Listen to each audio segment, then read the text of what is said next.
Hi, folks. This is Louis LeBoy with Breaking the Silence. Once again, we're here with a new episode. We're here. We want to thank you.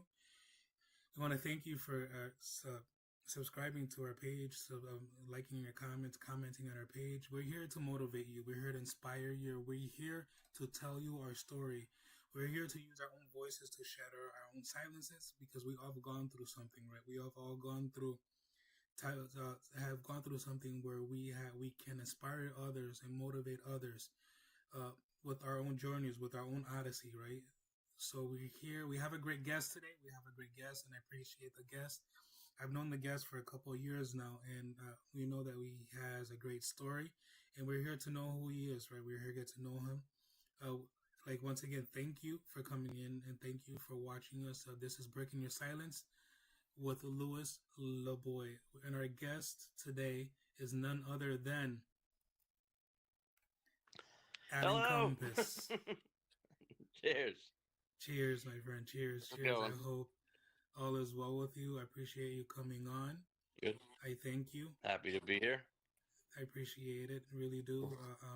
We're here, right? Like I stated, we're here on Breaking the Silence, where we use our own voices to shatter our silences, right? And we're here to inspire others. We're here to motivate others, not just only to get to know who we are, right? To get to know who we are, but also know our story, know our motivation, know our journey. I've been using the word odyssey as of late. We know why though, but because it reflects on my own passage. It reflects on my own journey and how we've gotten to where we've at, right, and where we at now. So I want to once again I want to appreciate you. Thank you for coming on. I know it's a different setting, but I appreciate coming on, No, right? And because I usually do this in person, but it's okay. I appreciate you and I thank you. Thank you for coming on. Thank you, Alan Compass. thank you for having me. I'm happy to be here. I appreciate you. I appreciate you. Uh, Tell me, present yourself. I know I already said your name, but tell yourself, tell me who you are, and so we can proceed, right, moving forward. My name's Alan. I, I just overall, I mean, a pro wrestler. I love to have fun. Um, I love to spread positivity. I mostly because I want to spread positivity and happiness because I know far too well how being sad and depressed can affect people. People see Alan Compass, and I'm sure they don't think, "Oh, wow, that guy's depressed." No, Hmm. gone through a lot of crazy stuff, and so I felt like this was a really good show to kind of talk about a little bit of it and tell people where I came from. From the beginnings, and go from there, and why I am who I am. So Awesome. I appreciate it. I appreciate it. Thank you once again. So I know we started a little bit, but so let me know, where did Alan Compass come from? I know, don't I obviously know we came from my mothers, and yeah. but I know that. But what, So, what brought Alan, and who is Alan from, like all so through your infancy and all that? So, so Alan is actually my middle name, but people have been calling me Alan for as long as I can remember now. Um, Randy Allen. There you go. There we have it. Okay. Randy Allen, but everyone calls me Alan. And then when I got into professional wrestling, I took on the last name Compass. I just liked it. I don't really. I went through a lot of ideas in my head, and that's what I liked. I grew up. I had a. I actually. It was the street I lived on. It was Compass Lane back at the time. So I was like, Alan Compass. That sounds cool. Um, I don't know if I'm misunderstanding any of the question. What I'll dive deeper. I'm not the best. So where am I Okay. diving into with it? No, tell me about your Um, like like your childhood, where you grew up in your childhood. How was your childhood? Um, how was your childhood? We'll start from the childhood and then we proceed moving yeah. forward. So tell me, how So was little Alan? overall, um, good. The beginning, not so much. When I was up to the age of 3, I lived with my mom. And I have a brother and a sister, and we lived in Florida. and my sister's father was super abusive, but just towards me.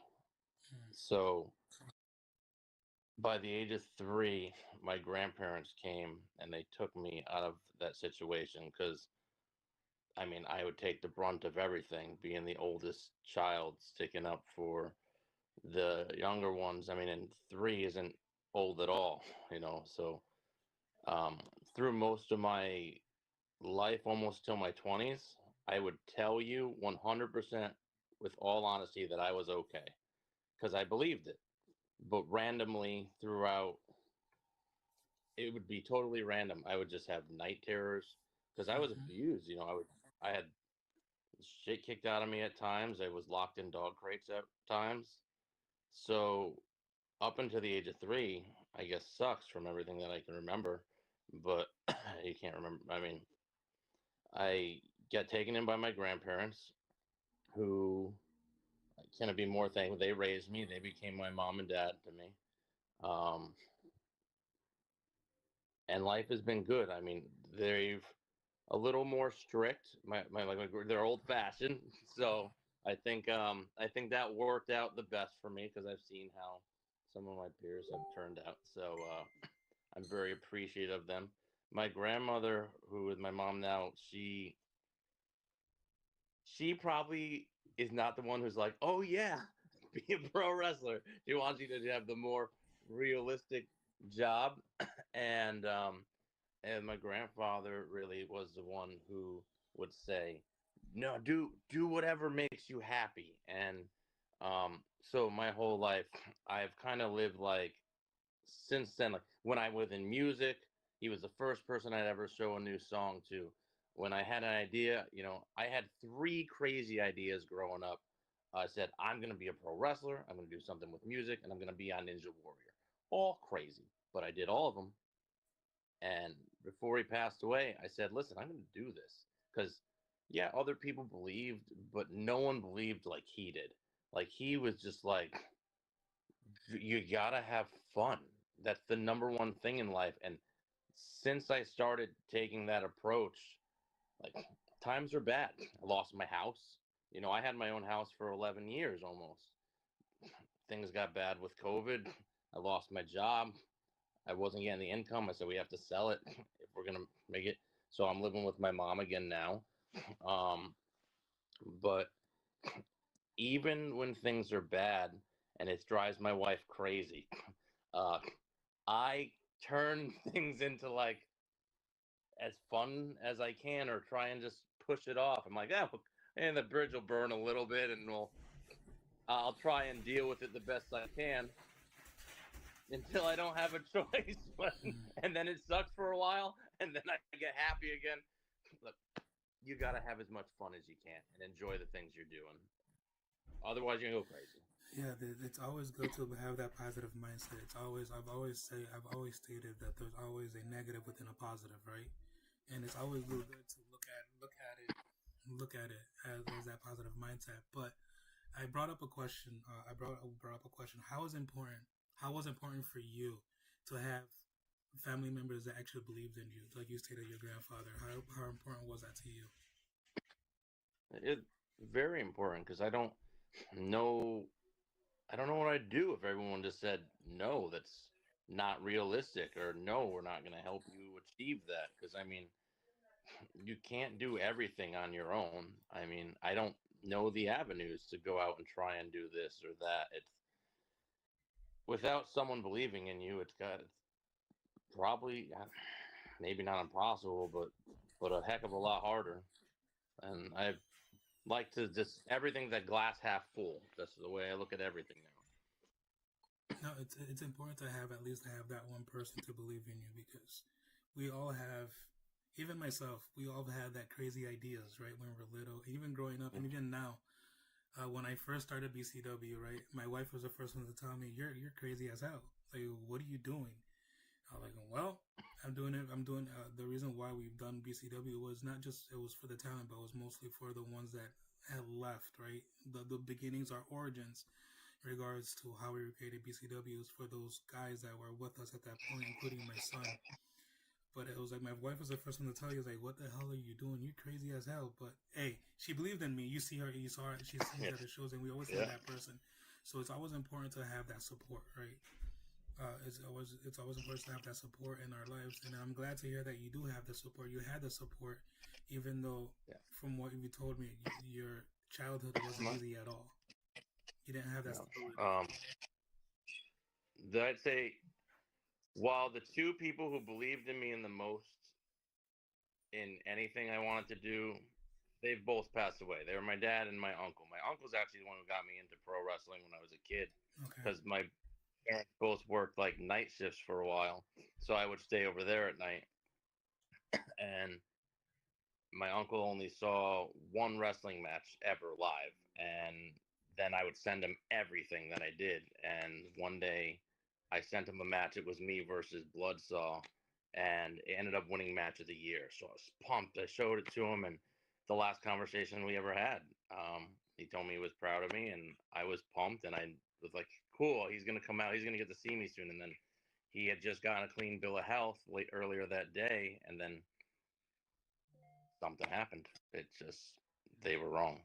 And so the two people who believed in me the most are gone. So I push now, and there's a lot of goals that I still have and I want to accomplish with them in the back of my mind. But it's hard knowing that everything I go forward, that they're not gonna be there to see it.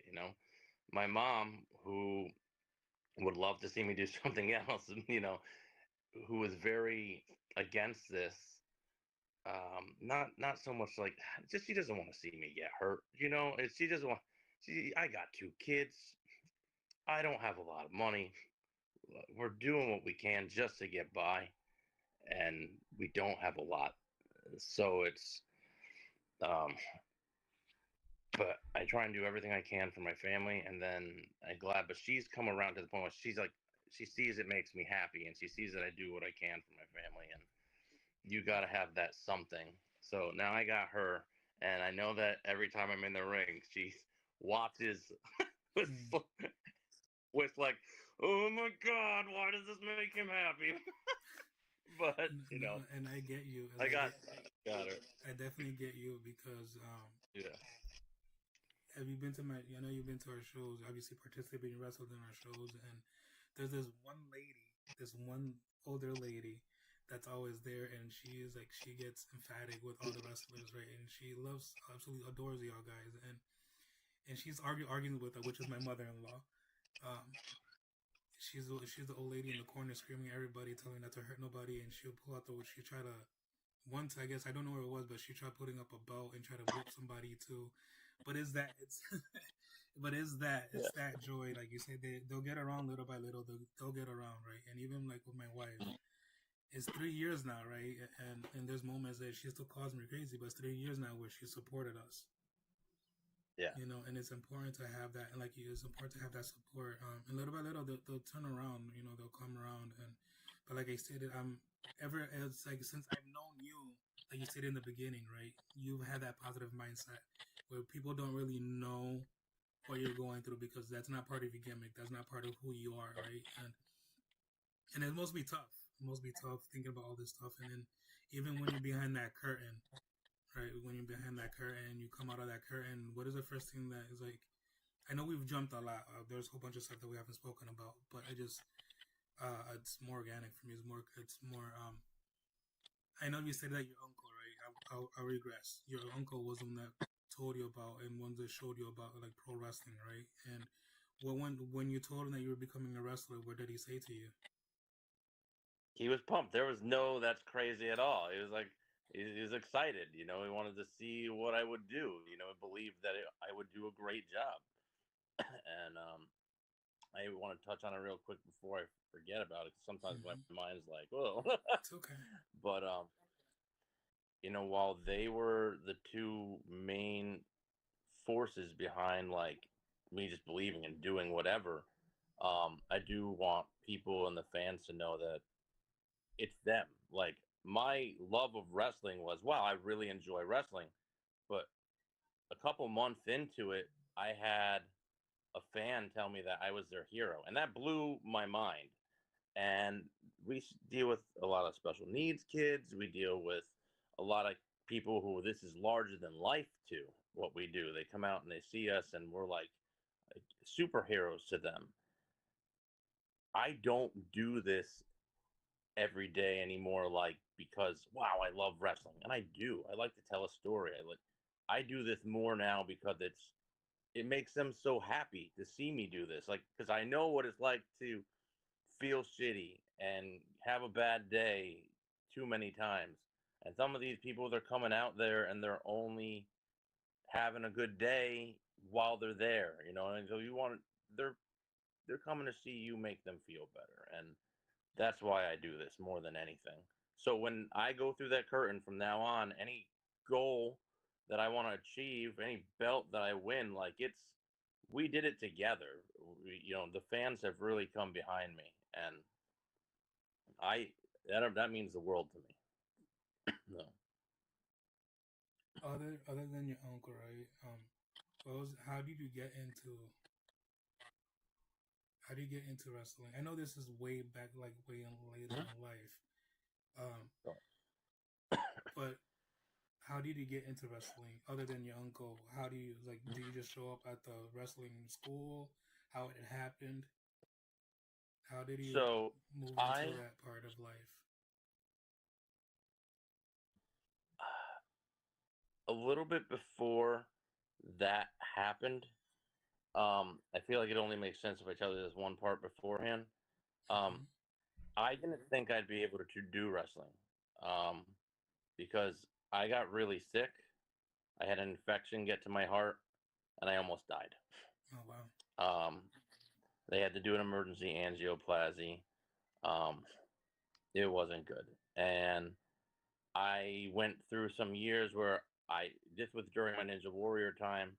I was working out like crazy. After all this happened, I couldn't work out anymore. Like anything I tried to do physically, it killed me. Like I lost everything that I had, like physically, that I could do. I would just fatigue instantly. So I never thought I'd be able to do this. I thought this was going to be the one thing I couldn't accomplish. I was at work, and a coworker had said that her son wanted to get into pro wrestling, and I remembered that I knew somebody. It was my friend's wife who used to do stuff in the scene, I guess, on the independents. So I said, "Hey, I know someone. Let me reach out for you. See if they can give you any information. Um, just trying to help somebody else." Mm-hmm. And they said, "Yeah, why don't you reach out to this person?" And funny, the person that I reached out to is the person who just called my phone and interrupted when we tried to originally start the podcast. um, but I reached out to this person, not knowing who they were, and was like, "Hey, she told me to reach out to you as far as wrestling. I don't know if you're still doing anything. You know where I could go start or train?" And I was asking for this other person, not even for me. And they gave me the information. They told me about Test of Strength and Paradise Alley were the two places they knew about. So I told them. I just happened to be talking to my wife, and my wife was like, "You should go too." And I was like, "I don't know." I go, "I don't know if I'd be able to." And she goes, "You're going to kick yourself one day if you look back and be like, I never even tried." So I said, "Okay." I went down to Slicks, and a couple practices went by, and I was like, I feel okay. I feel okay. I can do this. Because I had stopped trying to do anything with weights or running or stamina after what had happened. So, and it just worked out. A week went by, a couple months went by, and I was feeling good.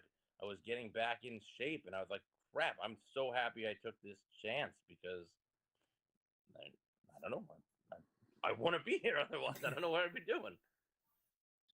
So that's how I ended up finding That's what you wrestling and find. where to go, and I started over at that.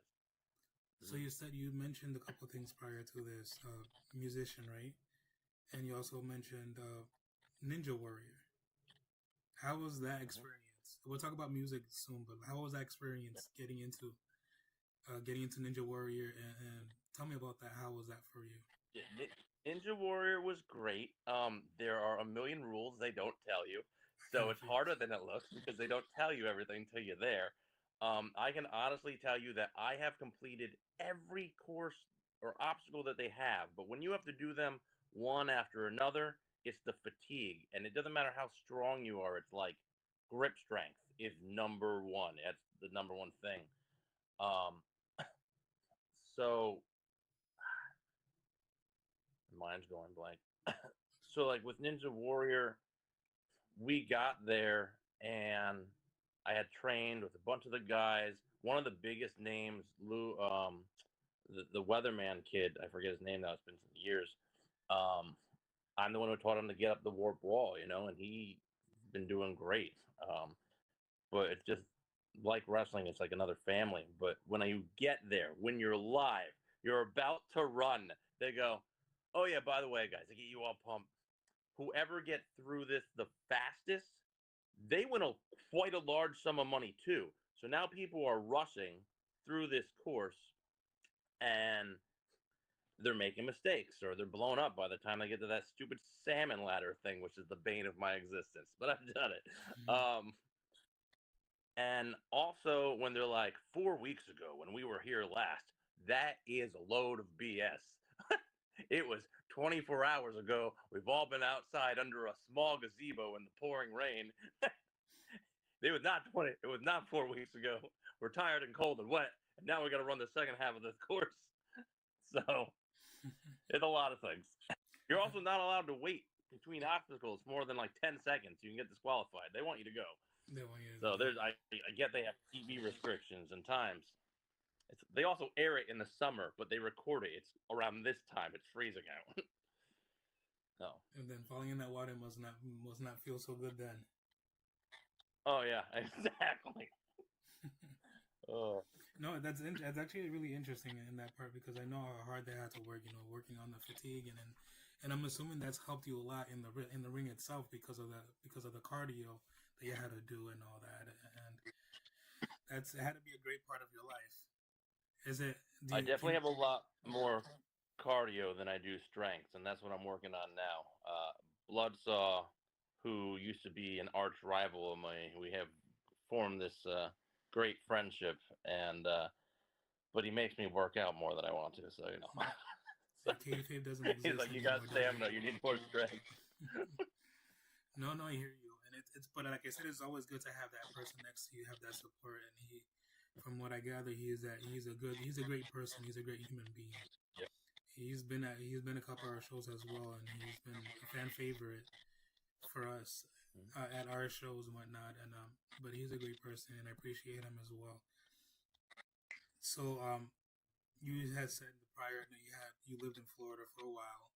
Then you moved up to obviously you moved to Connecticut or wherever you move at now. I don't know what the process in between there, but talk to me. I did see the video once. You playing guitar. I saw the video. I think it was at a mini concert or something. You're great. You're awesome.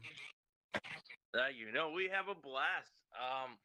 We were all so I started doing stuff with music during the stretch of time when I didn't think I'd be able to do. It was right after Ninja Warrior. Growing up in high school, I played around with the guitar, but I played every instrument. It was during the time after Ninja Warrior. I couldn't really do anything physical or anything crazy. It took off. I met a great set of guys, and we all had different influences. We played with some amazing bands, most of which I didn't know before we got there. They were all super excited. They're like, "Yeah, we're playing with Hawthorne Heights." I'm like, "I don't know who that is." I felt like, but we went and we rocked it, and we played with, we did the Good Charlotte. I know they were. We played at the casino, Mohegan Sun or Foxwoods. With Foxwoods, we did some huge venues, Hard Rock cafes. We went on some awesome tours down the East Coast, met amazing people. I right before I took the journey into wrestling was when we got the biggest, and I feel bad, but it's like I wasn't gonna train. I think a lot of things just fell into place where it was like this was the right transition. um, our guitarist was moving, um, because for an opportunity that was just better for him, in life, and those things happen. And I was like, Tim, I don't want to train another guitarist like to learn all the songs. We have so many. And I was like, I got this thing I want to try. I got to see if I can do it. We got offered to fly out to California to meet the guy who found and signed Korn. So it was big. Yeah, definitely. And so I was just like, we were offered a world tour to go up to, like Europe, and two other places I don't remember. But we had fun. We had songs out there that I can genuinely say are like, well, these are really good. And then we have stuff that's just silly because that's me. We'd write silly stuff. But we'd always put like one or two silly things on the most serious album because that's how people knew who we were. I was Yeah, a clown up there. definitely. Music was a blast. Music is a And the blast. same, yeah. Music is a blast because we have that in common. I'm a guitarist. I'm a musician as well. I haven't touched the guitar for a long time until recently. When I saw my guitar, I was like, "Oh, she needs some loving." So I picked her up and started cleaning her up and did that. But it feels good, having that outlet as well, and knowing as far as you went with that outlet. Uh, how do you know it became? It was always been a passion of yours, right? The music. What's that? The I music always, misunderstood. Hold on. the music was always been a passion for you, right? For somewhat, like I think most kids will connect to like a song or they'll listen to it like me. I just listen to like the same song on repeat while I was rapping Christmas gifts. You do have like a song or a band that stands out to you.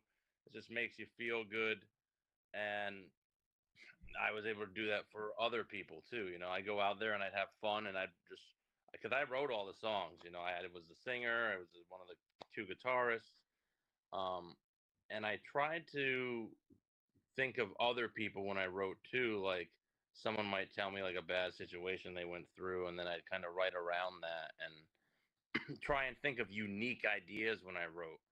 Um, One of the songs on the newest album, um, I wrote through the eye when I was writing it. I wrote it as if I was writing it through the eyes of Peter Pan, Okay. who had lost Wendy. So like, and that's the name of the song. The song's called Wendy, and it's like beautiful, beautiful song. And I try to find a unique, different perspective when writing, so everything's not all the same. One of my favorite songs is called "On Top of the World," and it sounds nothing like Simple Plan, but Simple Plan was the influence in the song because the hook in the chorus is she makes me feel like every Simple Plan song I've ever heard. And then right into the second verse is entirely made up of just Simple Plan song titles. Like, I'm just a kid and I'd do anything for you. So perfectly addicted to that summer paradise with you. Like, they're all song titles. So I wrote in unique ways. And I think that's what made us stand out. Cool, cool, cool. I used to play in bands myself, Spanish bands. I grew up in the island, whatnot, and that's all I did at one point. Was I played all I did was play Spanish songs. Into that heavy guitar and whatnot. But I mean, I just imagine, leading into, leaving Connecticut. I mean, leaving Florida, right? Moving into Connecticut. How was that process? How did it get to you? I have I to was leave here to all I move here. And, all I remember all I remember is we had a big U-Haul truck. I was only 3. We okay, got to gotcha. drive home in the cool U-Haul truck. I thought that was cool, but like, yeah, I was young. I don't remember much about the move. Um, I remember being tough later in life when my biological mom came back around and being a kid of maybe 5 or 6 at the time when you have to tell somebody, look, I don't want to go back with you. Mm-hmm. That I'll never forget that.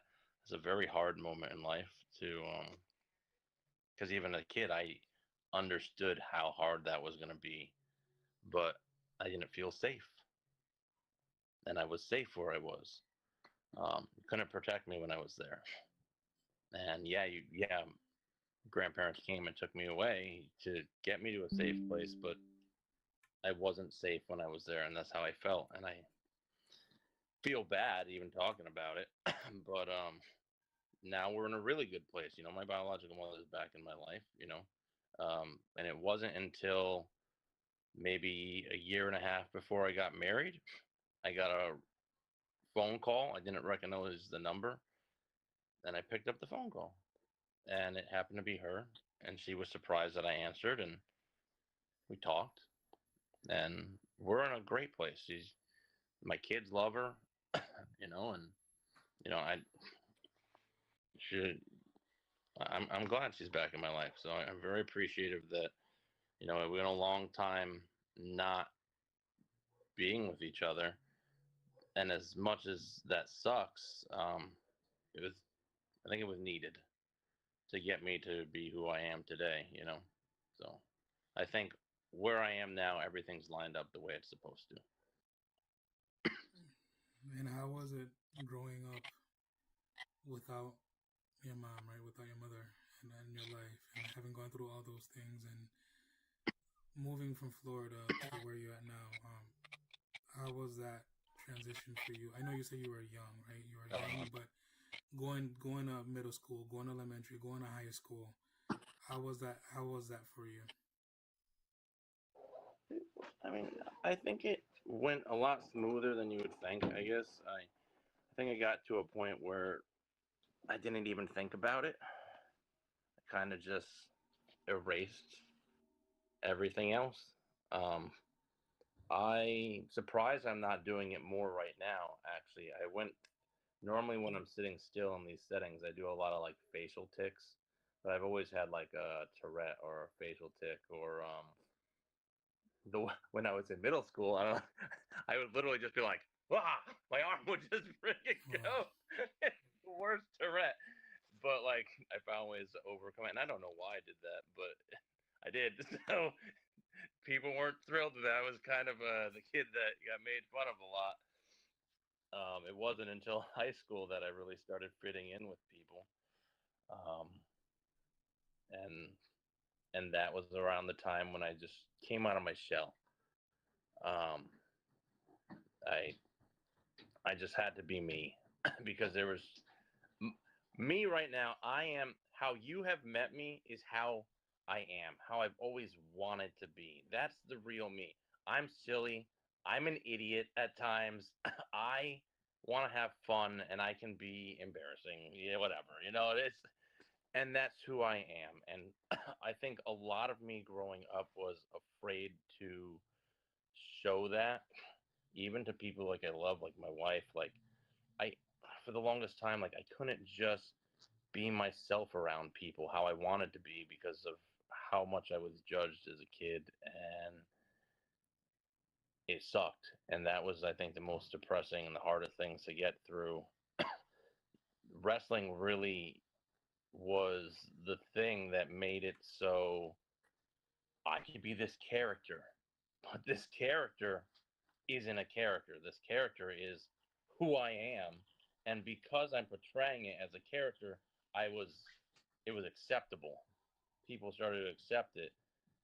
There was only a small handful of people who saw me like this outside of wrestling, and it's great that I can just this is me every single day in my life now.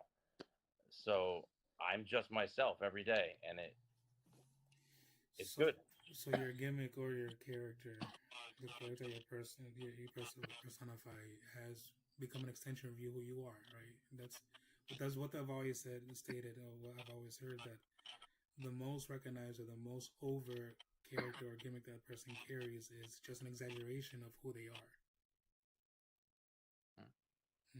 And I see So, that, from our first time that we met each other, which was in back in 21, I believe, December, which he was wrestling for BCW, at the studio. I remember that was my first time I seeing like you. that studio. It's cool.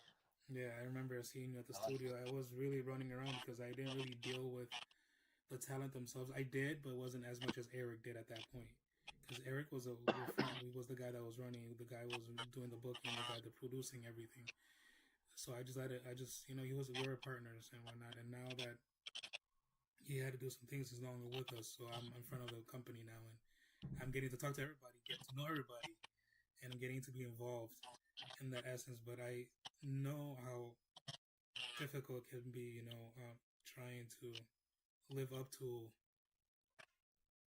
trying to live up to something, right? Our own bar, I guess how we could say it. It's difficult, and trying to recognize that. And but I'm glad to hear that from you that you're able to now enjoy yourself yeah. and work with yourself and involve everything that you do in your personal life within the wrestling, right? And I just sometimes wonder because my wife goes crazy sometimes. She sometimes asks me if I'm in character or not. So, how else your wife deals with it? I am an idiot. Oh, I can't stress that enough. I drive her crazy. I really, really do. Um, we are like two ships passing in the night. I don't see her as much as I'd like. I think one of the things that is the best about our relationship is while we don't get to hang out as much as I'd like, because she works crazy hours, I work crazy hours. Um, I'm in character around her all the time. I just have fun, and it drives her nuts sometimes. But I mean, the fact that we can do our own things. She does stuff that I think is stupid. She watches shows that I think are the stupidest shows I've ever seen in my life. We like completely opposite things. You know, we got two great kids, and we both parent them our own ways. You know, she's strict. I am not. So It she's happens. over strict, and It I'm happens. under strict by a lot. Uh, It happens. but I think the biggest thing that drives her crazy is like, hey, this is a serious situation. What are we gonna do? And I'm just like, what can we do? Whatever, just let it happen. We'll figure it out. So, Yeah, no, it's. But like I said, that's one thing I've known about you is having that positive mindset all the time, and I get to, and I see that more now talking to you, and especially when you like getting yourself mentally prepared, to get into that ring.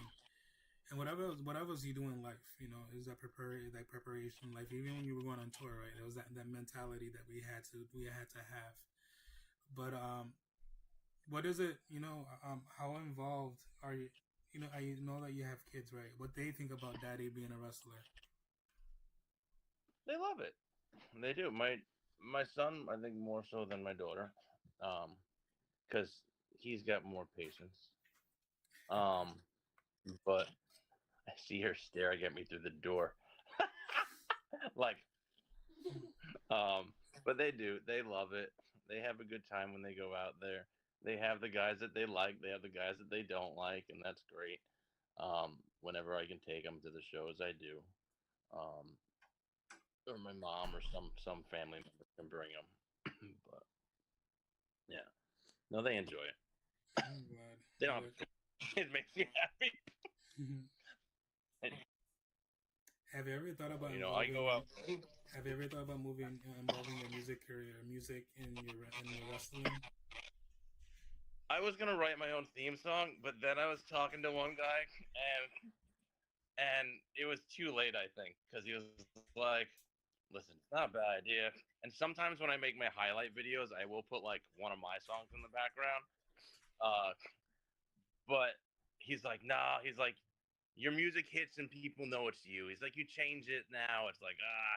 So I'm like, "No, I agree with that." You know, my music hits and people know it's me, so No, I hear you. it's I hear fine. you. It's always a decision that we have to take, right?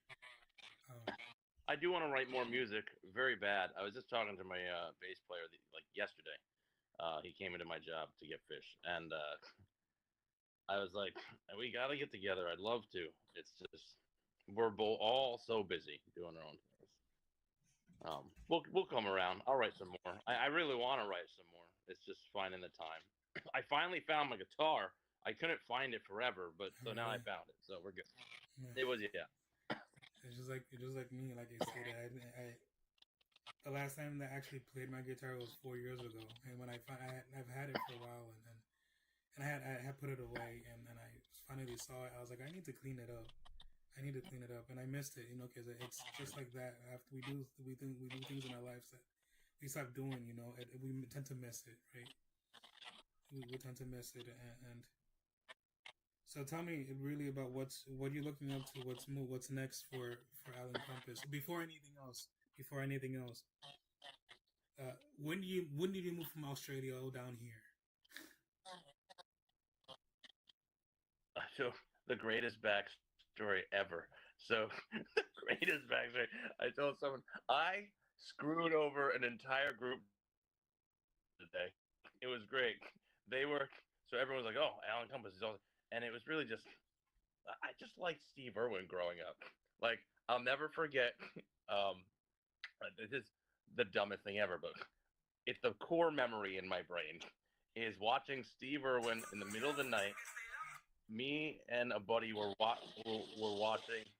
watching together, and in Australia they call those little boats, they call them dinghies, and and Steve's wife's name is Terry. Okay, so now that I've painted the picture for you, immature 18-year-old Alan is watching Steve Irwin yell multiple times, "Look at the size of that shark compared to Terry's dinghy," and I almost choked to death on orange soda. I always liked Australia. I don't know how I got into it as far as like voices. I do tons of voices growing up. Like well, Comedy Frog here. I could do all the Muppets. I could do there's a great Australian one, and like I just loved it. And I had people believing I was Australian for a while, so I just rolled with it. It was just another layer, you know. And recently, I was in a group chat that I blew everybody's mind, and now they don't know if I'm Australian or not all over again because they're like, "Oh, this guy needs an Academy Award if that was really selling. That was real." And I go, "I deserve an Academy Award." And I wrote this little backstory for myself. I go, "Born in Australia, moved to the Americas before the age of 1, only to get American citizenship my whole life and then take on a fake Australian persona." And everyone's like, "Wait, what? Is that what happened?" So the entire chat is like, "Did he really like double swerve everybody?" And they have no idea. So it's great. Hey, This is me having fun. like the most memorable um, thing that like I remember was on one of our shows, um, the Chaos show, which was in October of last year, where you took out the trap and everything else, and you decided to trap. Stupid. I love it. Yeah. Yes. So, and when you did the roll too, you're doing the crocodile roll and all that, and Yeah. it's great to see that, especially how the fans react, right? And Yeah. the funniest part was that of that show was when you trapped one of your fellow Ding your ding. opponent, right? What are the luchadors? It's Yeah, and it's stuff like that more than anything. Like it's just giving the fans a moment that they're gonna remember. You know, it's I didn't have to do some sort of crazy thing off the top rope or put my life on the line. I will in that ring if I need to. You know, I love this. You know, I've worked through plenty of injuries. Like I just had a great match where I went in super injured and I knew my opponent would keep me safe, so it was okay. We did a lot of crazy stuff that I don't normally do, but I trusted him. Um, and I think that's a lot of things that people don't see on the other side of wrestling is like me. It was me and Sylvain Australian Shares match, and that guy's one of my best friends in the world. Hate each other out on the ring, you know what I mean? But like I knew that we could go out there and tear the house down and tear each other apart, but I knew I'd be safe with everything we were gonna do. Um, now that you got so into it's that, about giving the fans a moment. you got into it very very quickly.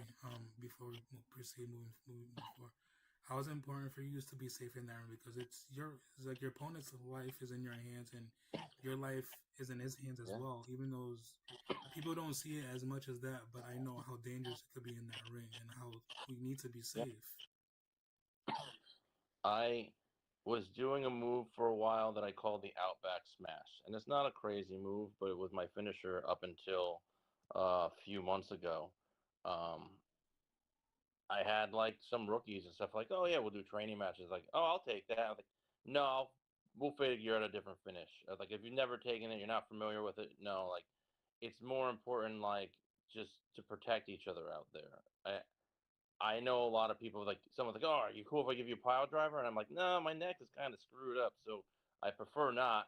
He's like, all right, can we do this instead? Absolutely, sure.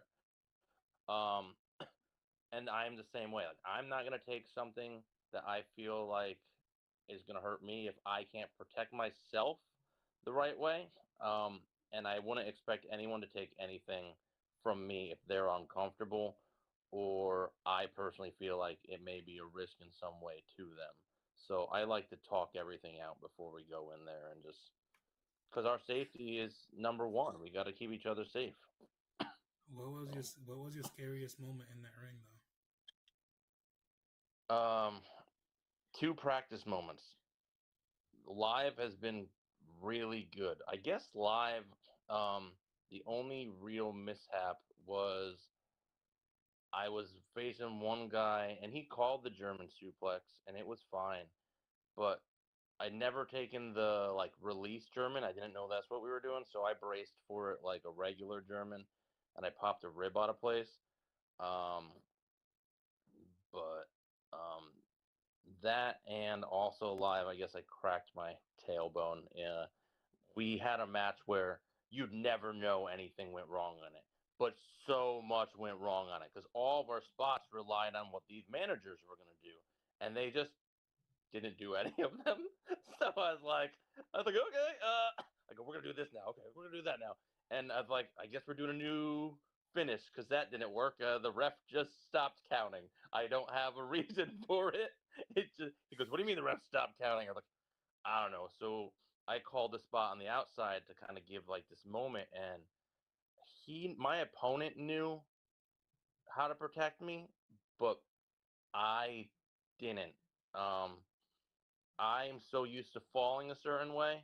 I called a scoop slam on the outside, uh, and he went to go place me down so that my feet would hit first and it impact wouldn't be as bad. But I readjusted so I could take a bump how I normally would, and I like cracked my tailbone. But those are like the two big things in a match. I work around shit all the time, but the two biggest injuries were both in practice. One I was working with a brand new guy fairly recently, which is the injury that I'm currently getting over. I feel good. I told Paul the other day, I finally feel like I can work in there without working around an injury. I took a suplex, a simple suplex, which turned into a neck breaker because the guy didn't drop. Tall dude, taller than me, and I was like, "Oh my god, buddy! I was like suplex, bro, just snap me, go!" Like I went and he didn't, so my neck like that was bad. Um, I really didn't tell anyone this going into it. I really thought that I had spinal cord injury or something. I thought I was going to have this match with Sylvan, and then if I wasn't okay, have a retirement match. I really didn't. I thought I was messed up bad for a few months. I'm finally better. Um, it was scary. And then the other one is an injury from my second day in wrestling that still haunts me to this day every now. It's when it gets really cold, it bothers me. It's weird. I like tore something in my arm. Big guy landed on me. We're doing a simple move like a sunset flip. He just went down before I was even over him. So that's what happens. I mean, it's not it's not the safest business. So now there's certain moves that I'm like, listen, sunset flip doesn't seem like a tough move, but like if you're working with someone who doesn't know it, we were all rookies. We were all rookies at the time, so it's like I'm mad. Um, he went before I pulled him, So it's things happen, and now I just try my best to protect myself and protect my opponent because they got a livelihood, and so do I. So So next for Alan Compass? I have a lot of goals. Um, I started this game. I started the game of pro wrestling a little later than I wanted to, but I am in great shape. I feel great. I've been reaching out to a lot of places, but I like to do it my own way. Um, I've turned down more places than you can imagine. I could wrestle on Wrestling Open if I wanted to. That's a great place. I just can't justify it with everything else I have. I have to provide for my family. I can't get there as often as of a commitment that I would need to make to be on a show that big. So I'm doing things my way. I have reached out to other companies that I think will help me elevate me, get my name out there in a different way. I'm traveling. I'm doing stuff with the AIWF. We're going down south again. Um, I landed a really big match. I don't know if I'm allowed to talk about, so I won't say anything. But like, I've landed some really big matches. I'm willing to put more into myself. I've talked to some promoters. I said, hey, here's some matches I want. Here's some things I'd really like to do that, look, if money comes out of my pocket, I don't care. I want to do what I can to elevate myself to the next level. If I'm working with a name, I don't care if it's win, lose, draw. Like, I just worked with a name. And now I have that on my resume and I could send out and be like, all right, cool. That's a great match. Because never have I been afraid to lose a match. Because if like you go out there and you lose, you could still look really strong. You just got to know how to do it, how to make yourself look great, get over the things you want to get over, um, and just keep having as much fun as I can, um, for as long as I can. Um, I love all the people. I can't wait. I'm on a show later tonight, and I'm more excited about seeing everybody than I am about being in the ring. Like for this particular, like I'm very excited to see everybody. So That's awesome. So what will you tell your fellow friends or your fans, right, that either are going through a rough moment in life, are going through this rough period, and how to reflecting on your life, right, on your situation. I know we didn't really get much into it, but reflecting on your life, and your careers and what you've chosen, and want to get into business, and they want to do music, they want to do anything else. What will be your words of motivation for these for those that are watching this podcast, this episode? I would tell everybody that, look, you got, no matter what it is, and I know it might be really hard at times, financially or emotionally or with other things you might have going on. But if you can find anything that makes you happy, you gotta do it. You gotta give yourself something, no matter what. Don't be afraid. Like, I want to do stuff with my kids every single day, but I can't. I gotta do something for me. As much as I love them, I'd lose my mind if I had nothing else. You know what I mean? Like, they're my everything, but at the same time, like, this is an this is my this is my everything too. Mm-hmm. Um, never, you're going to find, you know, pro wrestling. I think is the best example. In no matter in anything you do, you're going to find people that are there for you every step of the way, who will be your best friends. I've met some of the best people in pro wrestling, and I have met some of the worst people I've ever met in my life in pro wrestling. You got to find the right people, kick out the negative, just do what makes you happy. Find that group of friends, as big or small as it might be, and just go have fun, because it's changed my life. It's just to be able to go out there and have fun and have moments for myself that I'll never forget. I will never forget going. I don't come. I've come off the top rope 3 times now. One because it was a pay per view. One because it meant the world to me. I won the Hercules Hernandez Memorial Cup. Like, give people moments. It's you gotta just have fun and do whether it's music, wrestling, something else. Just try is all I can really say. Is just try because you kick yourself. Like my wife told me, you will kick yourself if you don't give your shot. I don't know where I'd be right now, what I'd be doing, what other interests I might have. I can't imagine a life without wrestling right now. So, it was the best decision. That's awesome. That's good to know. So where can people find you online? Where can they find you?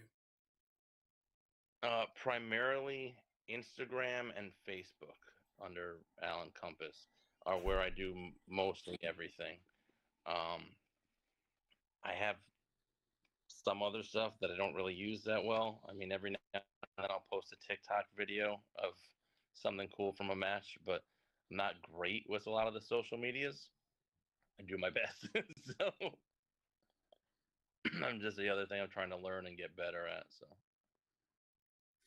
yeah. So I know you have to get ready to go because you have a show. And I Yep. appreciate your time. I appreciate you taking your time with us and then talking about your life and then getting to know that person behind Alan Compass, the one that we know growing up. And I appreciate your time, Ryan. I appreciate everything that you said.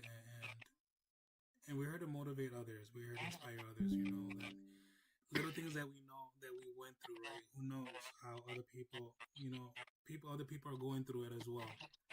Other people are going through it as well, you know, and it's important for those to know that there's many others that went through the same that you're going through, right? They went through, and we've been in the same shoes, and that's the reason why I wanted to invite you to this podcast, and I appreciate you being here. Thank you for telling us a story and from childhood and to now, and I think you're awesome, man. I appreciate it, No, everything, and I appreciate you having me. thank you for telling us your story. And we'll talk soon. Well, thank you for everything, and I hope and good luck on your match. Good luck on your match. Thank you. And where is your match tonight, by the way? I am in Bristol, I believe. Oh. This is the other fun thing about Alan Compass. I don't like to drive at night, so if I don't if I know it the night I'm not driving, I have no idea where I am. I'm pretty Okay. positive it's Bristol. Okay. Pretty positive. So they have I was fans. like, I just know I have to be there. So your fans can I connect with can't you through see online. at night, and Right. I yeah. hear you. I hear you, and it's all about the age. You know how it is. We're growing up. We're growing, so Yeah. visions tend to Yeah. lack. Yeah. But thank you. You'll find Alan Compass on his socials, right? On both Instagram and Facebook on the Alan Compass. And I'll thank you once again for everything, and good luck on your match, and hopefully all your goals are met, and we help you along your way to meet your goals as well. Thank you. Thank you. All right. I look forward to seeing you soon. I look forward to seeing you soon. Have a good one. You too. All right. Bye. Thank you guys for joining us on this podcast, Breaking Your Silence. This is Louis LeBoy. Thank you for everything. We have a great episode coming up as well. Just subscribe, comment, like, so that we could continue moving, pushing forward, and inspiring others. Thank you for everything. I appreciate you all. Have a good night. Have a good day.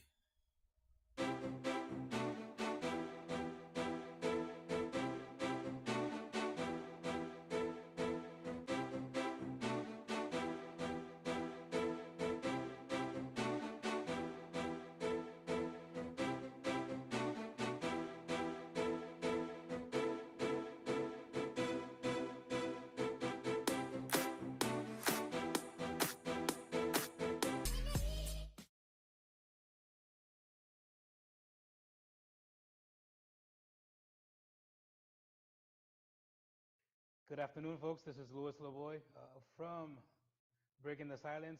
Once again, I thank you for coming, for showing up and seeing our episode. This episode, which is going to be a great episode of a gentleman that we've recently met.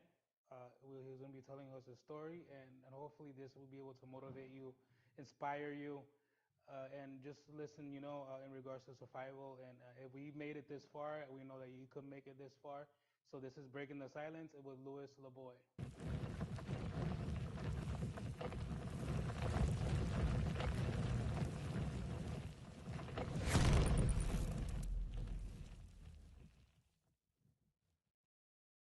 Welcome back. Thank you. I would like to again, once again, thank you.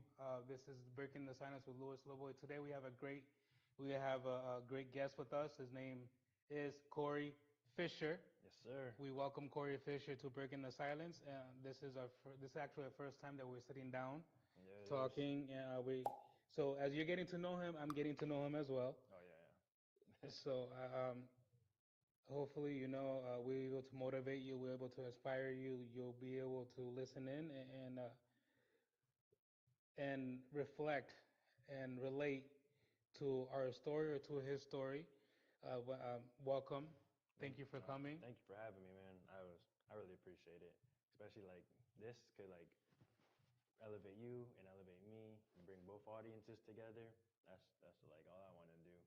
Make everyone grow, man. That's the best thing for the business. Swear to God. It definitely is. It definitely is the business. But like I said, this is more beyond the business. No, It's yeah, yeah, more. for sure. Uh, it's not just about wrestling. It's about Yeah, yeah. motivating others. Oh yeah. Motivating because everybody has a story. Mhm. Everybody has a story of survival. Everybody has something to say and motivate others, inspire Yeah. others. Um, and and that's the reason for this podcast. That's the reason for this. We want to get to know you. We want to Yeah. get to know the person behind what we see in the middle of that ring. Yeah, yeah. Oh The yeah. what we see in the middle of that ring, and it's good for your fans to get to know you a little bit more, Yeah, the deeper and side of everything. the deeper dive, the deeper side of everything. And like I said, I've met him recently. It's Yeah. been for about 2 months now. Yeah. A little bit about 2 months, and we met him at wrestling school, uh, and that's how I've met him. Like I said, this is the first time we actually sat down and whatnot, but it's gonna be a great one because we'll be surprised. Oh, definitely. We'll be surprised. So, like I said, thank you. Tell me, who is the person behind Corey?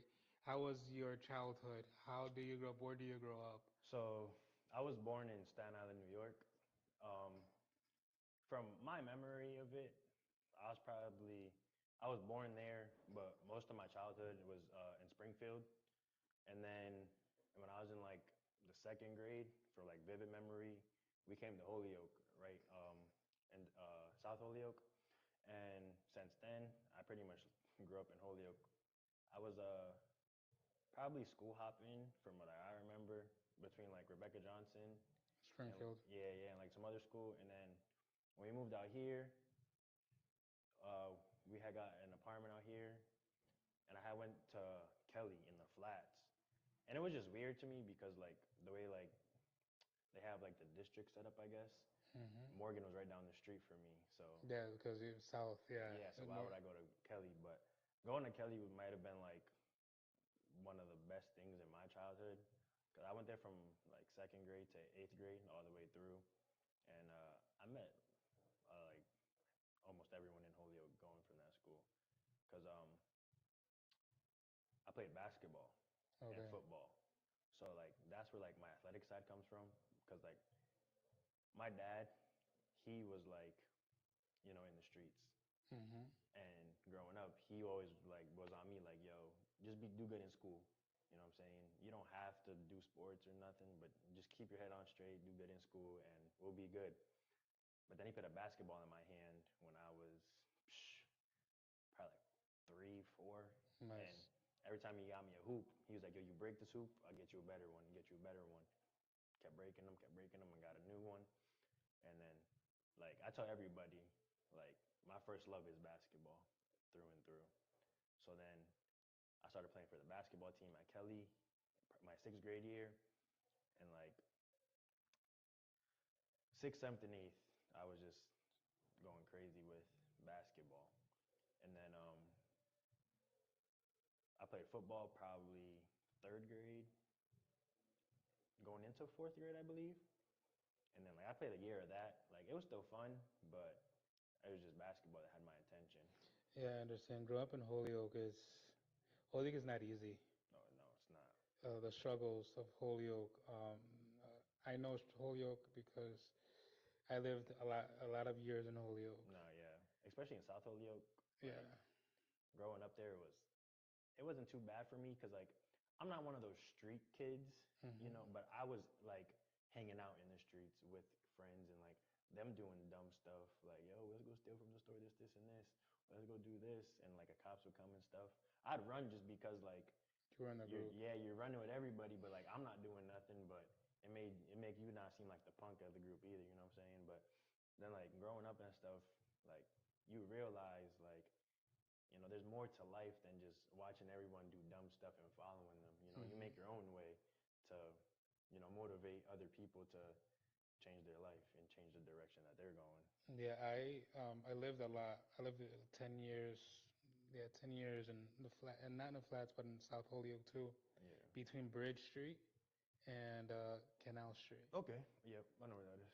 So we left we left Holyoke because it's almost been 7 years ago, where my son had to defend himself. Okay. And when he defended himself, unfortunately, he took their lives. Mm, okay. So, so I understand you growing up in Holyoke Yeah. and how difficult, especially the heart of Holyoke, which is South Canal, Bridge Street, Mhm. Cabot, Yeah. and going into the flats. So I know the struggles and yeah, the struggles. That's the best way we could put it. Yeah. Yeah. Especially like I feel like for like a deeper time. I don't know like around what age. It's just like I always tell people like vivid memories I have is just like the gang wars that would happen between South and the flats.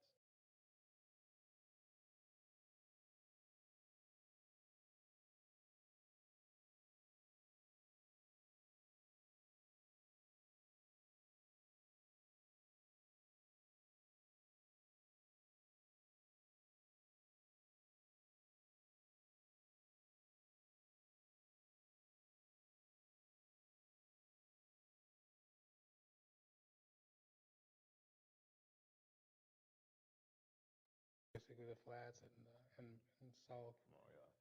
It's difficult. When I was, like I said, when I was living there, it was like even though we were paying our own mind, we were just minding our business. Yeah. But you still, my kids were growing up in that area, playing the alley and doing all that. So I know, Yeah. my son and you are about the same age, I believe. Yeah. Yeah. So, well, the one that the wrestler. Mhm. Yeah. Yeah. That's my guy. He's funny. So I mean, so you say you grew up, you went to Kelly, right? Yeah. How was how was it in that area going to Kelly? How was the influences you had? Um, it was really dope because like a lot of the teachers then like really cared about students. Like I had this one teacher, I'll never forget her, Miss Sullivan, my second grade teacher. She was the first teacher I had in Kelly, and every year I got promoted to the next grade. I'd always go back to my second grade homeroom, and it's like Hmm. pop in there like, oh, what's up, blah blah, and then she always like remembered me and like always motivated me to like, yo, you're gonna make it. You're gonna make it. You're gonna do big things in this world. And not a lot of teachers nowadays I feel like do that, but like when as I was growing up, like every year it was that one teacher that's like, yo, you're gonna do it. You're gonna do it. And then my dad was my basketball coach for Kelly, so he was like always at that school. Him and my mom, like they were volunteers at that school at one point. So it's like my whole household just went to school in the morning. Yeah, I got you. So besides them, like always motivating me, like teachers in that school, principals, that once they knew who my dad was and they knew I was his son, it's like, yo, you have to be what they expect you to be. You know what I'm saying? Like I didn't care because like no matter what, I was gonna be like great in school, basketball wise, grades wise. Hmm.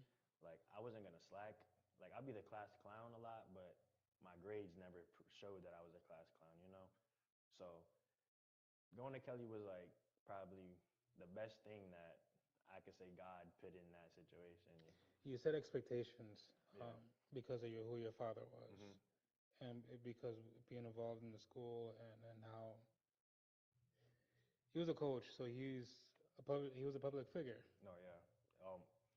My like I love my dad to death, and he's gonna watch this. So he will for a half an hour, Oh, that's dads right there. and like I swear, like all my homeboys will tell you like if they sat down and like talked to my dad about like something that they were going through, they sat in his room or on my back porch with him for like half an hour to an hour, maybe even longer. And if he brings out the chessboard, because my dad loves chess, Yeah. he brings out that chessboard and he gets to talking to you. Y'all sitting there all night.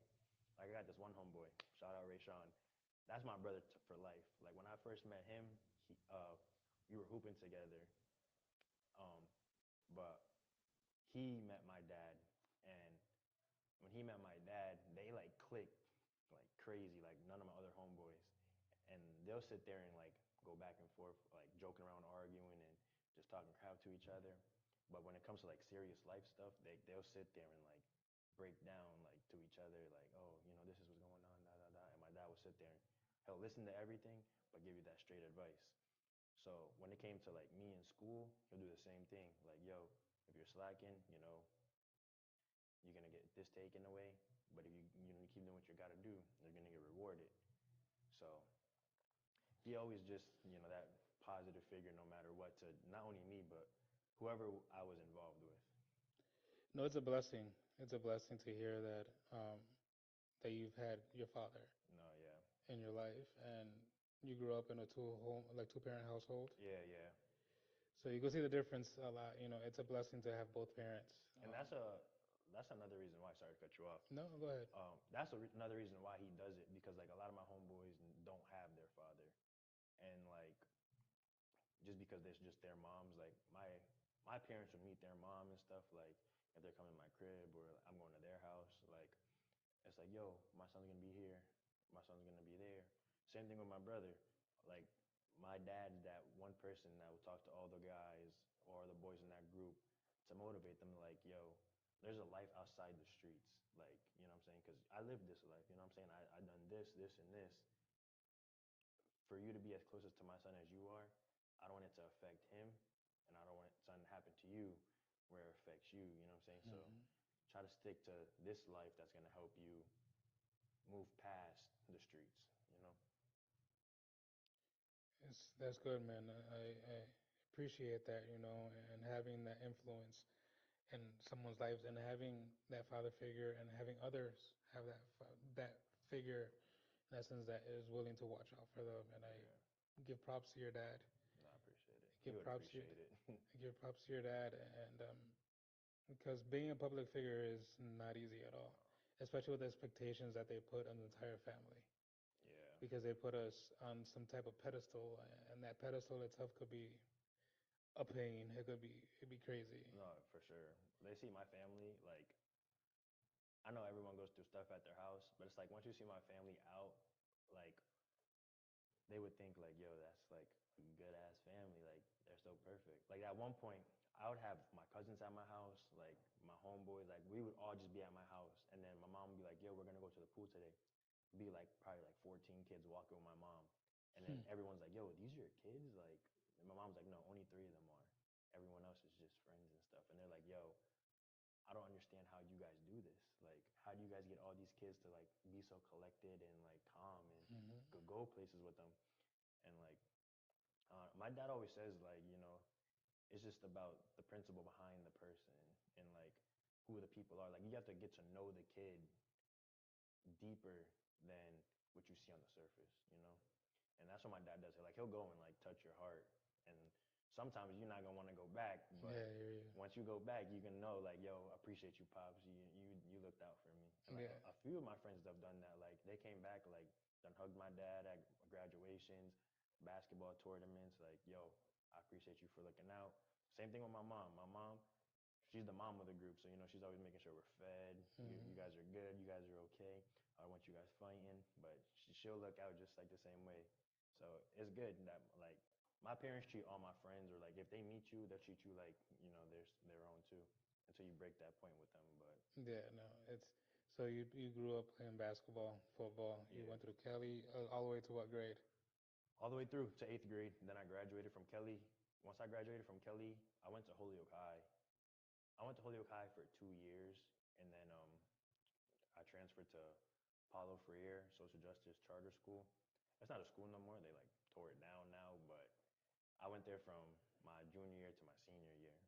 Yeah, you played basketball there too. For Paulo, yeah. Holyoke High, I was just a student. I got for my freshman year, I didn't try out for basketball because I didn't get my physical on time. And me being like dumb, I like had a like that was my first girlfriend kind of. Gotcha. So I was more worried about her, and Yeah. it Age. like That's age. yeah, so it like messed my like whole basketball thing up. Like my mom was mad at me, and like my dad was like, "Yo," and then I also didn't get my physical. So like those two things right there just like killed my freshman year. So my goal was like, damn, no matter what happens next year, if I'm in a relationship or not with this girl, like I'm gonna play basketball. So my freshman year, I didn't play basketball, but I played in like the little summer league and winter league that the Boys and Girls Club has. Yeah, that's good. So I played there with Eddie. Um, and then my sophomore year, I tried out, but I got cut. And then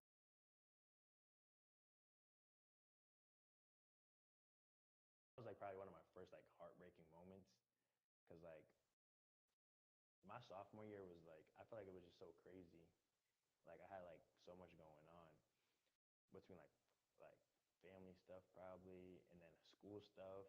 Because like sophomore year, I feel like was like my hardest year because I was worried about my like the girl I was dating at the time. I was worried about getting my grades up, basketball, and then like little minor family stuff at the house. It was just like so much going on. I was like, you know what? Were you working at that point or no? Nah, I didn't. I did not work until like I graduated high school. I wasn't worried about money at all. I was just like, yo, because when I was playing basketball, like my mind was set on NBA. Like, yo, I'm gonna make it to the league. I don't have to worry about nothing. Once I just have to deal with school, playing basketball. I'm gonna get a scholarship, probably go overseas, and then go to the league, or go JUCO, go to D1, and then go to the league. So like I wasn't worried about making money at all. My vision was basketball. But once I got cut my sophomore year, like I felt like someone just stabbed me with a knife. Like I walked home crying. Some kid outside was like trying to talk trash and stuff, but I just like ignored him and I just walked home because it's like I know I was like one of the best kids in that gym, and it's like for them to not pick me up, I felt like it was disrespectful. So like I worked, I did that like little grind. I was working hard, and then the Apollo coach, Steven, he was working out at Peck with one of my homeboys, AJ, and he seen me there working out, shooting around and everything. He had gave me his number. He was like, "Yo, if you want to play for a basketball team, just give me a call." But I was just like, I don't even know what this means. Like, I don't even know. And he was like, "Oh," he's like, "I'm a coach for Paulo Freire." And I was like, "Oh, okay." And this was during my sophomore summer. So I was gonna be a junior, and I was just like, "Okay, I'll think about it." Saved his number, never called him because I was going to like, I'm thinking like all my homeboys that I chill with and talk to every day are at Holyoke High, and then I just met one of my closest friends, Jonathan, that day. Well, that year at the end of the year. So I was like, "Oh, he's a hooper. I'm a hooper." We had that like, "Oh, we're about to make the team together, but we're about to be like that duo."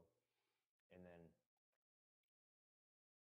some tournament had happened at the Boys and Girls Club, and I seen the Palo team play there before the season was starting, and I was like, damn, I had like 2 or 3 homeboys on that team already, and I was like, oh, damn, I was like, they could ball. And then somehow in the tournament, like lined up perfectly where it was Holyoke High versus Palo. So I was like, damn, I'm gonna watch both these teams. I was like, I still got time to decide before tryouts come out. So I was, I'm gonna watch these teams and see like, what's up. Holyoke High ended up winning at the buzzer, and I was like, damn, because I was like, it was a good game. Like they were going back and forth, and like everyone on both teams, like I knew everybody. So I was like, damn, these are like my homeboys just clashing. If it was like back in the playground, so I watched both teams. I was like, damn, but Paulo stood out more to me because like I loved everyone on Holyoke High. I loved the Holyoke High organization and what they were doing at the time. But Paulo had like that grit to them. Like they had like that I don't care attitude. Like, yo, you get in my face, we're gonna get in your face. Like we don't care. And that's the type of player I was. Like I would be that person to get in your face, talk trash. Like I don't care, bro. So when I seen that with them, I was like, damn. I went back home that night. I told my mom, I was like, yo, I want to transfer to Palo. And then she told me to go to Palo. My mom, she was like, oh, I want you to go to this school because it's good for you, blah blah. And I was like, nah, I want to go with my homeboys. So when I went to Palo, well, I told her I want to go to Palo. She was like, we'll see what happens. I told her like on a Thursday. That Monday I was in Palo. As soon as the coach seen me, Steven seen me, he brought me to his office. He was like, yo, he was like, you play ball? I was like, yeah, you gave me your number and everything like that, blah, blah. Still haven't called him or nothing. He was like, for real? I was like, yeah. Showed him it. He was like, oh. He's like, all right, that's good, that's good. He's like, well, we have practice today. He was like, I'm pretty sure you don't got nothing to go. He's like, but tomorrow you're on the bus with us. And I was like, all right, bet. Went home the next day, told my mom, like, yo, I'm on the team. She was like, already? It's just your first day. And I was like, yeah, I got practice tomorrow with them. I went the next day, went to practice, met the whole team. Right for like from there, it was like a strong brotherhood that I had with them. Nice. So I feel like besides Kelly, leaving Holyoke High, even though I had everyone there, going to Apollo was like the best career decision that I wanted to do for me. So now, how far? So you went? How far? So you got cut. Yeah. You took that to the heart, like Yeah. you said, but then you got right back up. Yep. You Yep. got right back up, and then you decided to go for this other team and play for the other team, which is great. And how far? So you play for the rest of the year? Yeah, I played my whole junior year. I played the junior year. I really didn't get too many touches on the court, which was cool because I just like stayed in practice and like just kept working.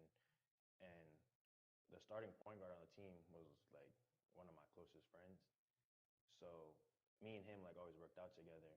So my junior year, I had like a few playtime, not too crazy. But then when our senior year came, that was like my year to like show up and show out and show everyone like, yo, I could hoop Nice, as a starter.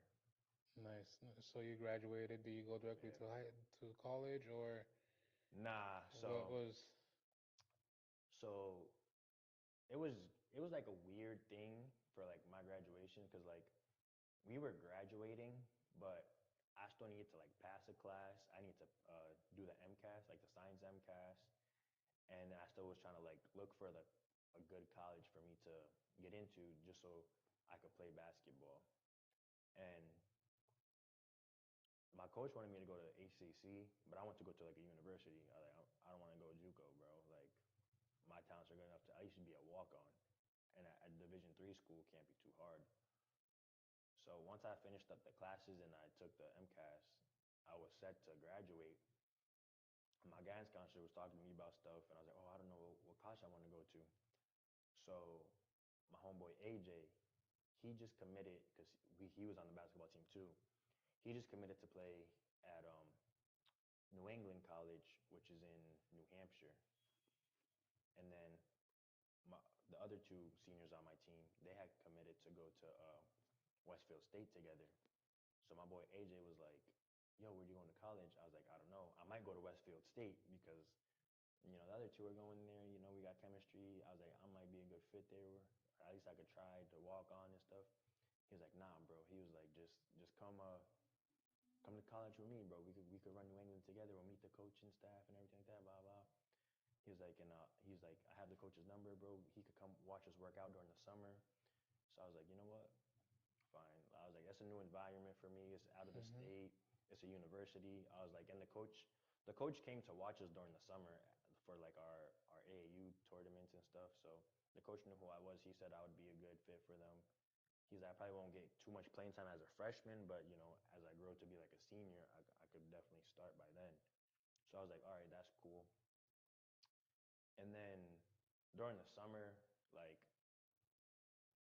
uh, AJ was my boy AJ. Like I went to do his own thing, and I went to do my own thing, and that's when I started working with the Boys and Girls Club.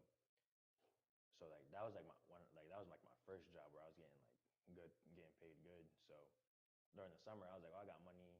I'm just chilling. Like I wasn't thinking about school. I wasn't thinking about Mm-hmm. nothing. So the school would always like send mail to me and like, yo, don't forget to enroll. Don't forget to start doing everything. Blah blah blah blah. And all the money I was making, it should have went towards me going to college, but it went to like me getting food, me going out with people, just Yeah. Yep. me being, young young and dumb with money. So, How old were you? 18, Oh yeah. and then yeah, I graduated when I was 18. So yeah, that whole summer I was just young and just blowing money. So by the time school started back up, uh, we was in like a financial problem, like going getting to the school. But the school was like always willing to help me out and stuff like that. I was just like at a point where I was like, I don't even want to go to school no more. I want to make money because like once I started making the money, I was like, damn, Yeah. this is better than going to school. I feel like. So Mhm. I just did that, and then I was like, I don't even care about school. But it was always like in my, College, you mean? I mean, yeah, college, yeah. Because you graduated, you weren't a dropout. Nah, nah, I Okay. graduated high school. I had no choice. Yeah, I hear you. So, but when it came to college, like, yeah, I just didn't. After a while, I was like, I don't even want to go. And then my mom didn't care. She, as long as I graduated high school, she said, whatever you want to do after, it's like up to you. So I'm Mhm. not gonna force you to go to school if you don't want to. She was like, but do you have that basketball dream? Like same thing with my dad. They always been like, you have this basketball dream, so just chase it.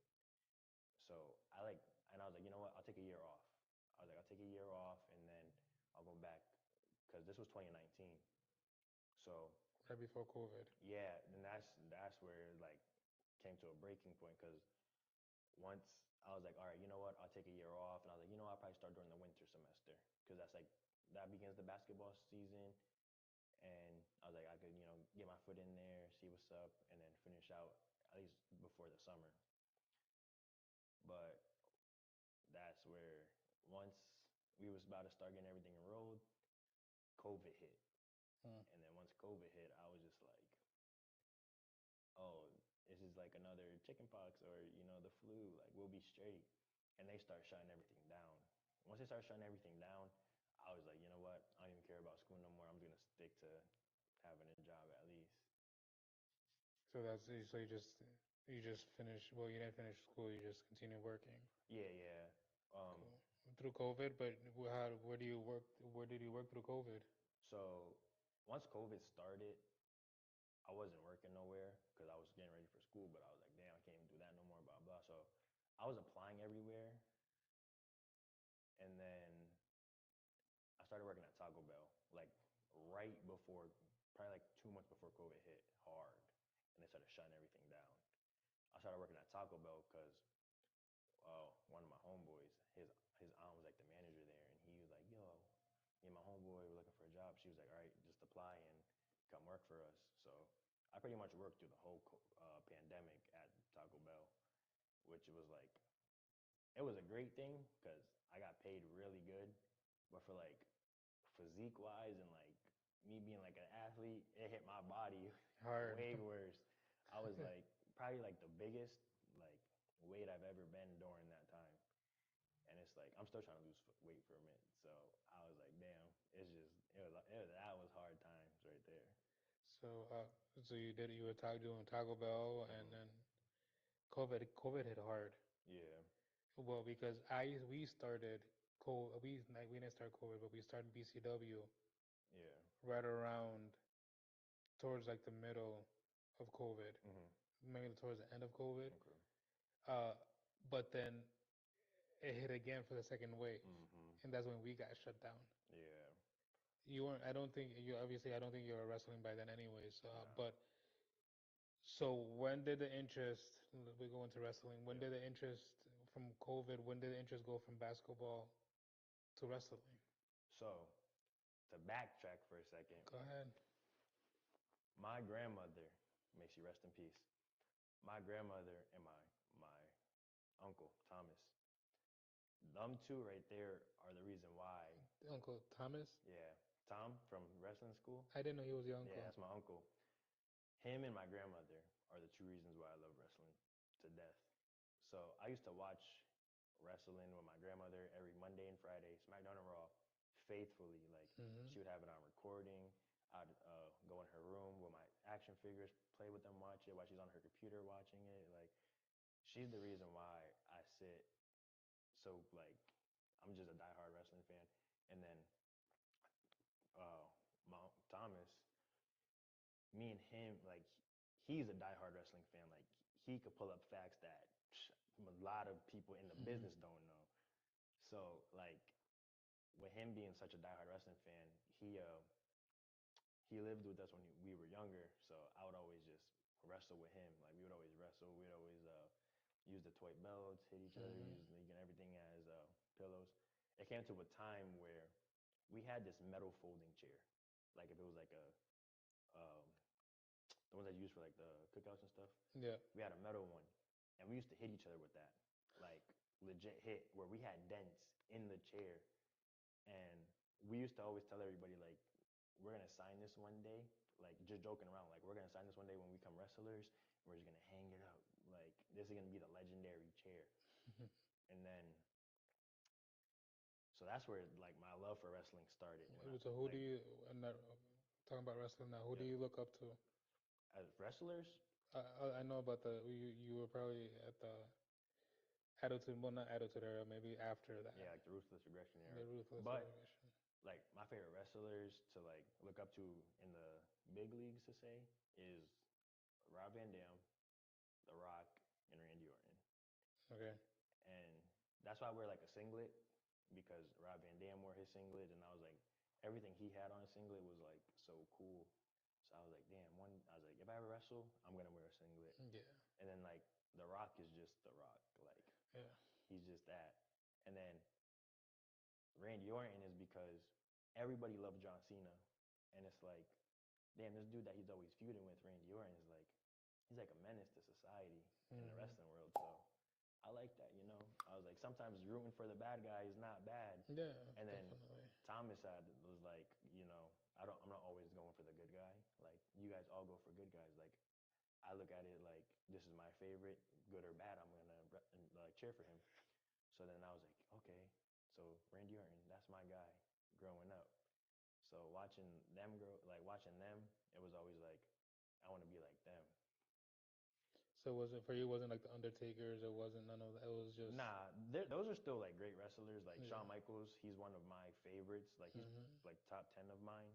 But like if I'm watching or like the Hardy Boy, like Jeff Hardy, like for tag team wise, the Hardy Boys, like I always had like them to like, yo, I want to be like that flippy guy, or if I'm a, like a, if I could work out and get big like The Rock, I want to be like something like him. Mm-hmm. And then Randy Orton was just like his character, you know, his who he was as in the ring was like, damn, I wanted to do something like that.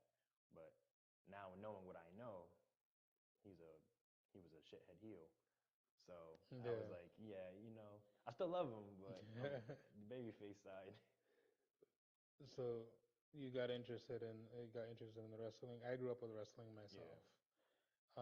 But I'm obviously I'm way older than you are. yeah, yeah, I'm way back from like the Ultimate Warriors, and yeah. Not I'm from the Hulk Hogan, Macho Man, Ricky. Ultimate Warrior, Yeah. Yokozuna, and for moving forward, but that got me interested. But I grew up in Puerto Rico, Mhm. and growing up in Puerto Rico, I was more of the Carlo Colones, Mm. the Puerto Rican side, the Yeah. Hispanic side to it. Where at that time it was always the famous feud was Carlito Colon, Carlitos Colon with Abdullah the Butcher. Okay. Yep. So that's a crazy feud, but it's way back. But going into that, then I started liking all the other wrestlers too. But my favorite wrestler, it was not Undertaker. It was none of them. It's gonna become very controversial. Yeah. Yeah. But in the middle of that ring, nobody was like him. Outside of the ring, it's a different story. You're right. You're talking about Benoit. Okay. Okay. Yeah, I see. I understand why you said it's controversial. Me personally, what he did outside the ring, Outside of the, it's I there's nothing like I was still young when it happened and yeah, yeah. stuff. So like what he did outside the ring is You wouldn't really. yeah, you know that's what he did and it happened. Like may they all rest in peace and stuff. But what he did inside the ring is definitely like I could say like top five, Yeah. like people I could watch like how like Chris and all them like class wise they'd be like yo go watch somebody you know this and that. I'll throw on like an older WrestleMania to look for spots and stuff and Hmm. like a Benoit, Chris Jericho, Eddie. Eddie, Sean, like they always pulled out good spots, like Hmm. babyface or heel, like they always pulled out good stuff. So when it comes to like me being in the ring or something, like I'd be like, okay, I just seen this spot. Let me try to do this, see if I could do it up to So, their par. so now we know you were like a diehard wrestling fan and Yeah. whatnot. But when did the jump happen? When did you decide actually to So start? to push forward, but to keep it a little backtracked, um, 2019, me and Thomas had went to and the AEW's second ever episode aired on TV. Which one? It was in Boston. Okay. So we had went to that episode of AEW, the second one, and we were like, "Yo, this is dope," because it's old WWE guys and a lot of independent guys. I had like a whole YouTube video on my page. Hmm. So, and like in the video, you see like we traveled to Boston, we walked around Boston, we went to the show, watched the show, phenomenal show, and then after the show, I was like, we were sitting there like, damn, the trucks were out back. You think if we go back there, we could like try to catch some of the wrestlers? Thomas was like, hey, maybe we got nothing to do for like the next couple like hours because we're taking the bus back in the morning. So we were like, all right. We went to the back. As we were walking to the back, Darby Allin had passed us, and we're not thinking like this is a wrestler. We were thinking like, yo, he's masked up. It was raining that night, so we're like, oh, this is probably a fan that has face paint on. But then we said Darby Allin. He said, yo, what's up? And we were like, yo, Yeah, that's Darby Allin yeah, for real. yeah, marked out. Yeah. So we were starting to go to the back, and as we hit the back of the building, we see John Moxley, Dean Ambrose, standing right in front of one of the trucks. And on the video for my YouTube page, you see like I'm standing there with the camera holding it, and I was like, yo, we were like, yo, that's John Moxley. We went over to him like, yo, what's up? Nice to meet you. And he shook our hand and everything. So we're like, yo, what? He got picked up in his Uber, and they had a, excuse me, they had a guardrail there for fans to stand behind, but they didn't have like a lot of security or nothing. So we were on the other side of the guardrail with all the workers and cameramen and everything, and we're just walking up, and one by one, the Young Bucks came, Hangman Adam Page, Cody Rhodes, um, a few of the AEW roster like all came. We got pictures with them. They were in the YouTube, and then Sammy Guevara. I had found him. I think Thomas had shown me his vlogs or whatever. So I started watching his vlogs. I was like, "Yo, I'm a fan of this guy," blah blah. And he had came out by himself, and I was recording. I was like, "Yo, can I get a picture, whatever, blah blah." And I told him like, "Yo, I'm recording a vlog right now," like, and then I showed him or whatever. And then when I had showed him, oh, so excuse me. And then when I had showed him, I was recording a vlog. He like grabbed my shoulder, and he took the phone for a second. He was like, "Yo, what's up, guys? This is Sammy Guevara, the greatest ever, blah blah." And I was just like, I was in starstruck because it's like, yo, a wrestler just like Yeah. was on my thing next to me talking and everything. So I was like, damn. So like that next like uh, couple weeks after, I was like, yo, I was like, I want to get into wrestling like so bad, like I want to look for a school that's near us or whatever. And I didn't know about Kevin Landry School, and it was like right down the street from me for like so long. So I was like always like, oh, is there a wrestling school nearby? Wrestling school nearby. So I had played in a basketball tournament, uh, and the person that I was playing for was New Age Wrestling. And at first, when I was playing for them, I was like, oh, what is this like New Age Wrestling? What's that? Blah blah. I didn't know. So then it had circulated on Facebook with the Holyoke people that were tagging everybody. They tagged New Age Wrestling because my picture was there holding their jersey. So I was like, oh, like let me follow this person or whatever, blah blah. Started following him, you know, and then I was looking through his stuff, and I was like, oh, he's a promoter for like a wrestling thing. I was like, okay. I came across one of the posts maybe at like the ending of 2019. It said like a wrestling school. So I was like, oh, that's really interesting. I had contacted him, and I was like, hey, you know, um, I'm interested in joining the wrestling school. Can you give me any more details about it? And the payments, this and that. And he was like, yeah, right now we're like full, or we're not taking no one new right now. But when we do, you'll be the first person I contact. I was like, okay, cool. Not to jump forward, I went through the whole pandemic. Like halfway through the pandemic, it was still in the back of my mind. Sometimes, like when I was watching AEW and stuff, like, damn, like I want to know what's up with this school. I text him, not thinking like it's COVID, everything's closed. I was like, hey, is your school opened up or whatever, blah blah. He was like, nah, we're gonna open it back up in like the beginning of the year. So I was like, okay, cool. Just keep me in touch with me. 2021 came, and I was just like, let me see what's up. What's up? Like, I text him again, like, hey, what's up with your school? He was like, oh, we don't have a trainer anymore. Like, our trainer had left. So I was like, okay. But at that time, that's when BCW came apart Yeah, because and I didn't even know about you guys at all. Like, I found what is it? I think I found out about you guys probably like the ending or like the middle of last year. Like that's the first time I heard of you guys. And then I was like, oh, this is different, because like I said, I seen like when I find something like a new company out, I look them up, see what they're about, see who they got, see if I know yeah. anybody. And so I seen like your old setting where you guys had that school and stuff. I was like, oh, this is different or whatever, blah blah.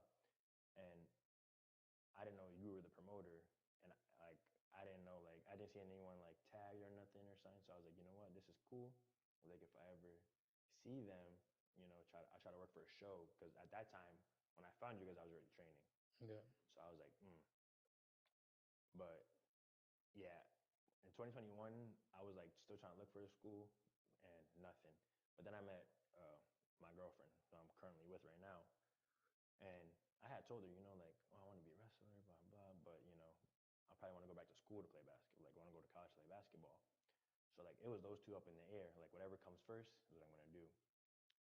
But eventually, my girlfriend and I got pregnant. So when she had got pregnant, everything I just Changed. put on the back burner. Like, Yeah. bro, I don't care about wrestling. I don't care about going to college. I'm just gonna try to make money so we can support this baby. Like, that's all that matters to me. So in 2022 is when we had my daughter in February. So when that had happened, I was still trying to like, look for something to do. Now that she's born, I was like, I want to do something besides just work. I was like, you know what? I'll go back to school. I can't find no wrestling school near me, and I don't know about it. Or at least the wrestling schools I did look up, they're in Connecticut, they're out in Boston, in New York. I was like, I'm not gonna be able to travel and do all that back and forth. And I didn't have a car at the time, so I was like, you know what? I'm just gonna go back to HCC. I play basketball for them and everything. I had already talked to the coach and stuff, so I had put it in that I'll do fall classes online and then go to the school for basketball practices. And then right when I was getting ready to go back to school, NAW had hit me up and was like, hey, we found a trainer. We're starting the wrestling school back up in January, if you want to join. And I was like, okay, I guess I'll see what happens, blah, blah. And then at the end of 2022, I looked back at the message and I was like, this could be a big opportunity that I miss out on, or a big opportunity, and it just elevates me to something that I really want to be, do. So I sat there, talked to my girlfriend, I talked to my mom, my parents, and then talked to Thomas about it. And then Thomas was like, if you're gonna do it, bro, go all in. And then he said, like, if this is legit, I'll do it with you. And I was like, okay. Talked to my girlfriend about it. My girlfriend was like, if this is gonna bring you to the dream you want to do it. And same thing for my parents. Like, no matter what, my parents was gonna say, do it as long as you keep our granddaughter, good. So I was like, okay. So the beginning of the year, February came. January 2023 came, and I was like, you know what? I'm gonna text him. I want to see if this is real.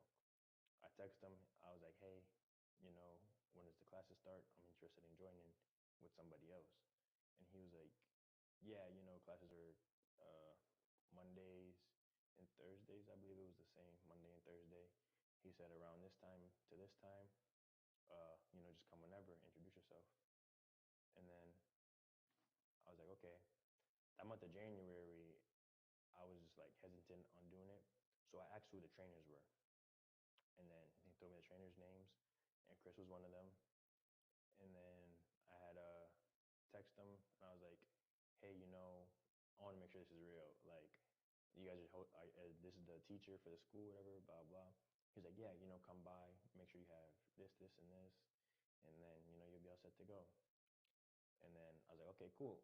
Once I got into that wrestling school, into that wrestling ring, I was like, this is what I'm gonna do, no matter what. This is it. This is Yeah. it. So like, just to give props to like the new age, like Mm-hmm. Richard, he's like one of the reasons that like I'm where I'm at, because like he gave me that little push. But then Chris, major props to Chris. He's the reason who I am in the ring, and like everything I know is because of Chris. Especially like once we got to over here, and we were just like free range for a little bit, and just putting minds together between me, Thomas, and Chris. Mm-hmm. It was just like, this is what you guys could be. Capitalize on it. So how was you wrestled for a while? How long did you wrestle before you had your first match?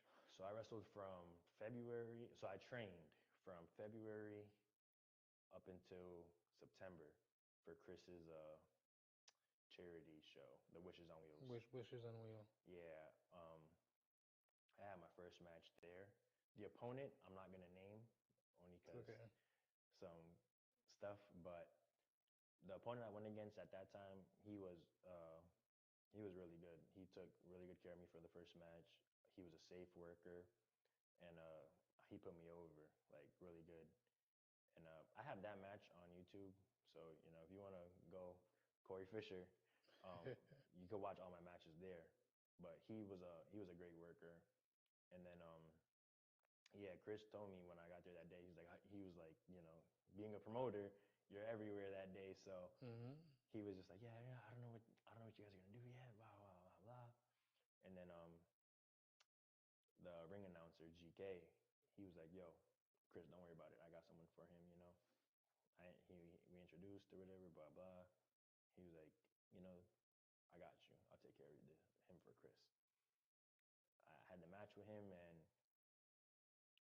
watching it back now, knowing like where I am today, to go look back at that match, even though I didn't have like a lot of matches, it's still like months worth of growth, and like so much that I've learned and got better at. Like I look back at that match, and then everyone says like, yo, like Chris praised that match for like it's the longest.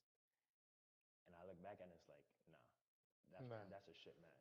Like it was good for me being like a student, Mm-hmm. and like only training for as long as I did.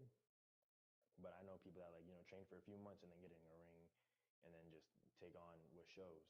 But for me, starting where I did and having a match in the same year, it's like I didn't think this was ever gonna be true. Like wrestling in front of a crowd and Yeah, stuff. yeah. It's like, yo, this is really a dream come true. So yeah, it was dope. And then after that, after the September show, I just been training, and then this year is when like shows started to pick up, starting in February. So the beginning of this year. So you wrestled for Planet Pro, right? Yeah, I wrestled for New Age. I wrestled like a few of his shows this year. I wrestled for Hava. Oh, I wrestled for Planet Pro, and then I just wrestled for BCW. BCW. So it's been a dream for you, huh? Yeah, it was more than I expected, to be honest. Like I So I already know, like thinking like, yo, you start here, WWEAW, yeah. and then Thomas, like he's deep into it. He knew about the independent scene. He knew about like some of the local shows and stuff. Where when I was a kid, the Holyoke Boys and Girls Club and Chickadee Boys and Girls Club hosted a big time wrestling, Yep, I remember. and we had met uh, Bobby Ocean, and He's a great talent. a great super. Yeah, he was at Chris's show last year. He's Chris's like Wishes on Wheels champion. Yeah, he's a great talent. Super great. And then, but we met him, and then his partner Slick Wagner Brown, and then come to find out like you're working shows with them, or like they're on the same thing as you. Like when I met him, when I seen him last year at Wishes on Wheels, and I shook his hand, and I was like, yo, it's crazy because there's a picture somewhere and an autograph I have in my room of Bobby Ocean, you Yeah. know? So it's like, damn. And then Thomas didn't meet him, which is crazy because Thomas would have him and would have had a conversation about it. But I told Thomas, I was like, yo, you said what's up to Bobby Ocean when we was there? After we had left the show, he was like, Bobby was there? Yo, why didn't you tell me blah blah? And I was like, yo, I thought you seen him. And it's just like that moment for like me and Thomas is like for me, it was like, damn, like we were here so many years ago, and then to be backstage with him working the show that he was supposed to be on, Mm-hmm. and meeting him and everything, it was like it's crazy. It was like you're meeting like one of your superheroes. You know what I'm saying? Definitely, I feel that, and that's how it is a lot because of BCW, it does the same thing, and Yeah. our anniversary show wasn't that long on in April, and you can see that I work with a lot. I work with youth. You probably saw that the Yeah. other day with all the youth I work with. Yeah, yeah. But it's good, for especially like a rising company, I feel Yeah, like. and on the anniversary show, we had they didn't wrestle. Hmm. They Private Party was there. Okay.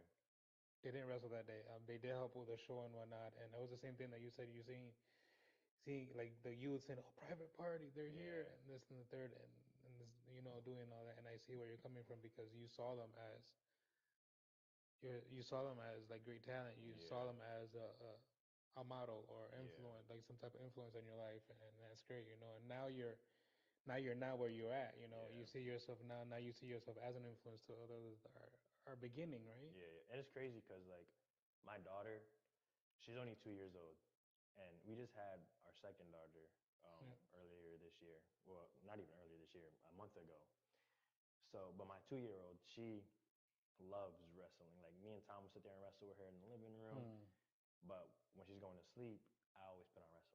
Because that's what my grandmother did with me. That for me Hmm. to get into it, and it's like I want to see, if she picks up on it.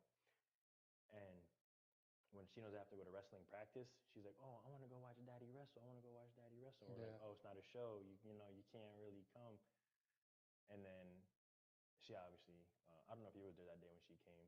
Yeah, I saw. Yep. So they were there that day, and she she gets excited as if like she was a little kid, like as a fan.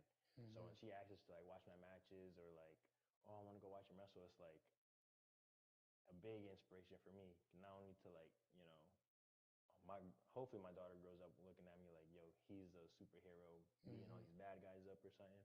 But it's like, hopefully she understands and like I give her that motivation to like follow your dreams. Hmm.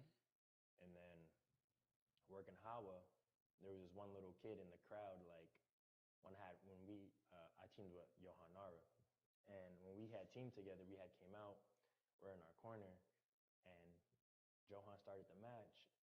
I'm sitting there on the corner, and I was just like, oh yeah, trying to get Johan going, trying to get the crowd going, and this one kid behind me was just like, get Fisher in there, get Fisher in there, get Fisher in there. So I was like playing to him the whole time, like, yo, let's go, boom, boom. I took a move, I would sell towards him, and his reaction to everything, and it's like, oh. And when me and Johan ended up ruining the match, I had went over to the kid, gave him a dap and everything. And then when intermission had came and we went out there or whatever, he ran right over to me and was like, hey, hey, do you mind if I get a picture with you or whatever, blah, blah? And I was like, yo, Yeah. let's take one, bro. Like, I understand, you know what I'm saying? So I was like, for that to happen just there, it's like, I really felt like, damn, like, these kids are going to look up to me if I was like their superhero. Hmm.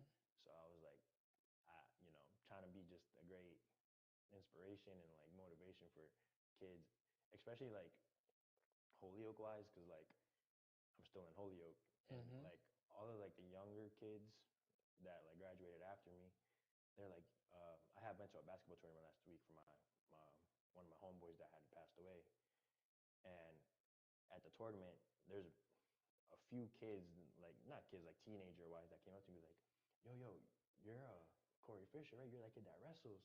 And I was like, yeah. They were like, yo, bro, like dapping me up and was like praising, like, yo, bro, you're gonna make it. Hmm. Like, congratulations, this and that. And it's like damn, you don't see the impact you do or you have on Right? people until it's like they bring it to you.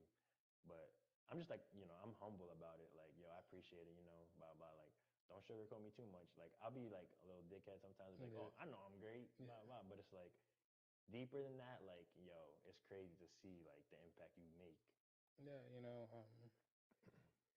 I'm happy for you, that you Yeah, saw appreciate yourself it. as one of those that you said across from the fence, and now you see yourself over the fence on the Yeah, opposite side, and you see the same things what you saw in Darby Allen and when he dapped you and Jock Moxley yeah, as a fan, but now you have fans yourself, so now yeah. you see how much a public figure it No, that is, and how much influences you could give to others. So what will you say to those that look up to you and that want to achieve their dreams? What will you tell them? I definitely just tell them like, no matter what happens in life, like no matter what type of problems you have, or you may be going through like a tough time, but there's always someone there or something there that's gonna help you get through it. You could look up to one person, you could look up to a music band. There could be multiple people that help you get through what you're going through. Because I know at one point in my life, when I had lost my grandmother, it was hard, and I was like, damn, I don't know what to do. But then, you find that motivation, at least in one person. And besides it being my parents, um, it was knowing I have a daughter on the way, and Hmm.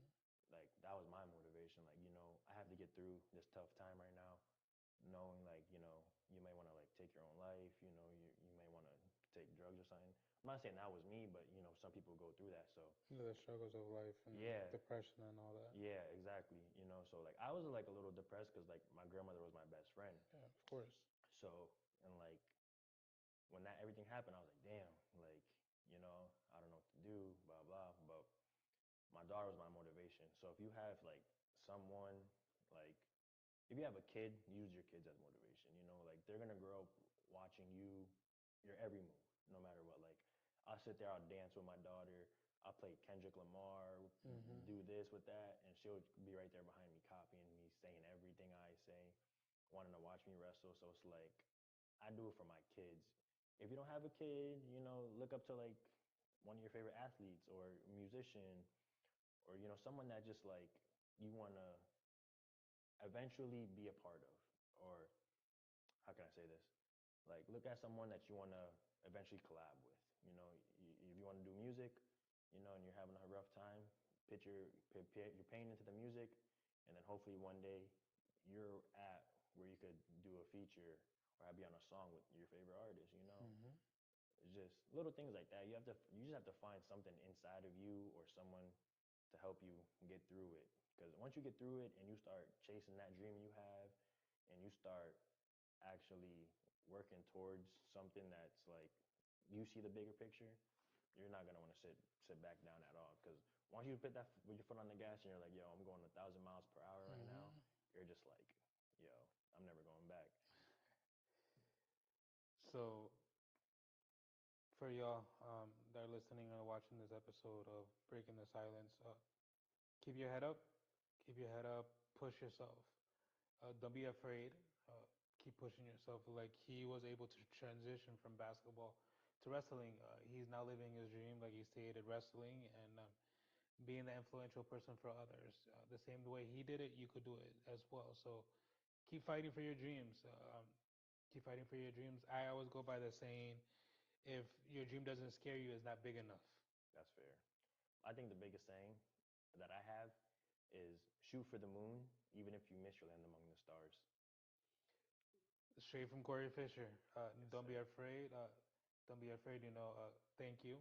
Thank you. No, thank you for having me. I appreciate And it. we got to know the man behind Corey Fisher and his dreams and how he transitioned, in tragedy through his grandmother, his best friend, and how he was able to survive all of it. The same way you could survive all of it.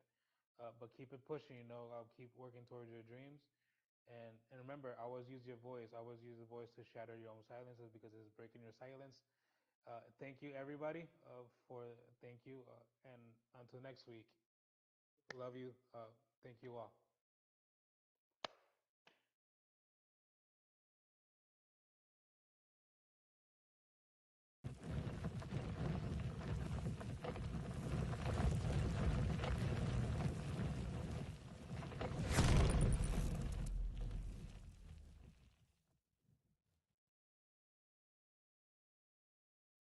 the guy running the show. Mm-hmm. I've always said that, like, the biggest fan is the guy booking it sometimes. Yeah. And it's not the case. Like, we've had our talks and we come with ideas and everything else about the show. And I'm not a selfish guy. I'm about the company, It's like any company you work for, You're like, hey, I got ideas, blah, blah, blah. We can make more money. I'm talking about in the real world, not just the wrestling. It's like, hey, I got ideas. How about we try this, or how about we try to sell this or do that? And if the company makes money, I make money. You know what I mean? So this is the same way I feel about BCW. We're a growing company.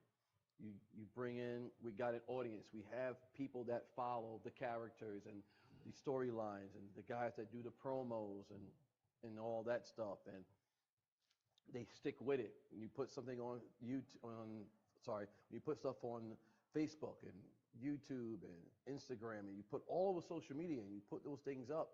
It's not like there's no views. There's no likes. There's likes and there's views. So we got to get the ball, we keep the ball rolling, and it's going to start growing and growing and growing. So, and of course, talent will evolve and everything else. So that's how I see it. We see it, like I said that, but I do remember when I first saw you, because that on the Donald Nudera, nobody knew you were there.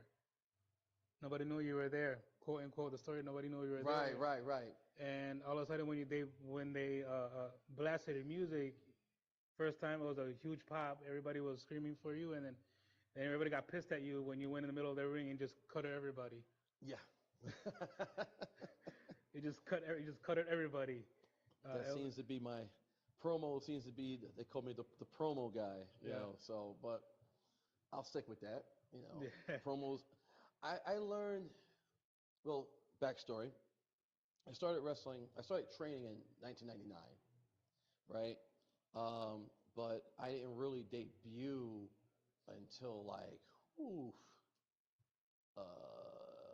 December of 2000, going into 2001. Okay. So when I was training, they was always teaching the simple things. You got to have a look, you got to be able to talk, and you got to be able to work. What was the mentality back in the day? Yeah, you got those things. You got to look like a star when you walk into a building. I used to deal with a lot of guys that wrestled in Puerto Rico, a lot of masked guys. And they always tell me, I used to ride with them in the car. They used to always tell me, the second you walk into the building, you're a character. Look like a star. Dress like a star. Nowadays you got guys that come in, sweatpants, T-shirts, stuff like that. People used to get on me because I'm always wearing suits. I love suits. In and out the ring, I love suits. I just love buying suits. I love shoes. I just like looking good, So, but that mentality stayed in my head for all those years to always look like a star, walk into a building. So if I'm walking in, there's a little kid I remember walking around, I got my bag, and a little kid with his dad's like, I think that's one of the wrestlers. See? Yeah. And the second I heard that, it stood out. Even like if I'm dressed up and like, we need you to go cut a promo. I followed Ric Flair since I was 6 years old. Ric Flair, I never saw Flair wrestle. So 6 years old, my grandmother watching NWA, and Ric Flair came out. He had the belt. He had two women side by side, and he's talking all this smack, and I'm just like, yeah, I like him. And I never seen him wrestle. Never saw Flair wrestle. So that's how you got into the wrestling. Like everybody else, grew up as a fan of wrestling and saw all these. Watched it with my grandmother. Gotcha. And we stayed watching wrestling. It was like, let me see. I got hooked on the NWA because they came on at 6:05, the Superstation, WTBS. But at 9, everything was Saturdays at first. So at 9 o'clock, it was the Saturday morning. Saturday morning. No, correction. It wasn't at 9 because I think 9. I was young. I was watching cartoons at that moment. But at 10 o'clock, it was the AWA. Okay. Vern Gagne and all that. And then at 11 o'clock was WWF at the time. Then at 12 o'clock, I think it was Glow. At Glow Wrestling. I actually saw an episode not that long ago on Netflix. They have it on Netflix. Yeah. And then at 1 o'clock, it was really nothing. And then at 3 o'clock was Drive-In Theater. I don't know if you had it out here or where. They had drive-in theater, all the Run Shaw kung fu movies, Hmm. and then Mission Impossible, and then at 6:05 we watched wrestling. But then, if you had like, it was one of those like channels on UHF or something like that, and that's when you get to watch UWF, Bill Watts, the Von Erichs. It was like they kept rotating every week, every Saturday. Nice. So it was like it was UWF, then the next weekend was the Von Erichs. So I stayed watching wrestling, and then on Sunday it was the NWA Power or something like that. Like it was at 5:05, but it used to get interrupted because the Braves were playing. Yes. And then during the and then during the week, it was on Wednesday. You would get the UWF Bill Watts because I remember Dr. Death and Ted DiBiase, and then you'll get WCCW with the Von Erichs again. I'm like, oh, I stayed watching wrestling, and of course with wrestling magazines and all that stuff. Yeah, So back in the day when there was no dirt sheets. no and dirt sheets. Oh, I hate dirt sheets. No Oh, dirt sheets. No I don't. internet. I don't want to know behind the scenes. I don't want to know, who's leaving. It kills it. It kills it. I just want to see. I want to be entertained. That's all. I don't want to care about backstage politics in the big leagues or anywhere. I don't care. You know. And that's how you really knew who were the most popular ones because of those magazines, because of territories. Yeah. Territories. But I didn't grow up. I grew up with WWC in Puerto Rico, Right. with the Carlos Colons and the Abdul the Butcher. Abdul the Oh, it's Butcher. always the same thing. It's always Abdul the Butcher. and the heart punch, el puño al corazón, boom, Yeah. and all the bleeding, and all that, and that's who I grew up with. And then when I finally got over here, it was the WWF. Mm-hmm. Well, I think it was a WWF or something like that. Then they switched over. Right. The Ultimate Warriors, the Hulk Hogan, the Sergeant Slaughters. Right. Even at that point, I think Andre was still living when I first watched it. Yeah. Andre. I was in the era of the Hogan. I was in the era of the Hogans at the time. Like my grandma was watching it, but I wasn't because she was with the Backlunds and the Iron Sheik. I came in with the Hogan era. But and she hated all the bad guys, always, Yeah. always. She used to hate Paul Orndorff because Paul Orndorff would switch back and forth, and she would just curse him out on TV. So, yeah, rest in peace, my grandma, man. If it wasn't for her, I wouldn't be doing this. So tell me, about where you grew up at. How was your childhood? Where do you grow up? Woo! How difficult it was for you? So I grew up in Passaic, New Jersey. New Jersey. In New Jersey. Okay. I'm a Jersey guy. So I grew up in Passaic, New Jersey. It was myself and my brothers, right? Mom and dad. Where we lived at the time, it was the, let me see the era. I think it was the PCP era, the Okay. cocaine era. Yeah. You When it know, was just coming out. yeah, it was big. It was big. It was big. My mother, on the other hand, wasn't part of that. She wanted nothing to do with that. My father, on the other hand, he got into some stuff, and unfortunately, he was murdered. So Sorry to hear that. yeah. And so it's just my mom and my brothers and I. But my mom got us out of that area because it was just so bad. They raided. The second she was getting us out, they raided the entire apartment complex because everyone was doing everyone. It was like at my age, I'm like what, 5 or 6. I shouldn't see people with Reynolds Wrap with Yeah. Sniffing coke, doing God knows what. I shouldn't be seeing that as a kid, But my mother was a very educated woman, so she was trying her best. She did her best to get us out of there. I mean, we lived in a couple of slum areas because she was still. Well, being a single mother, I believe it was difficult. Yeah. Because I grew up, my mom was a single mother, and I know how difficult it was to raise 3 boys. So I imagine, Mm-hmm. and I was in Puerto Rico when that was going on, and Yeah. I imagine New Jersey and that time where all of that, all of those drugs were up Yeah.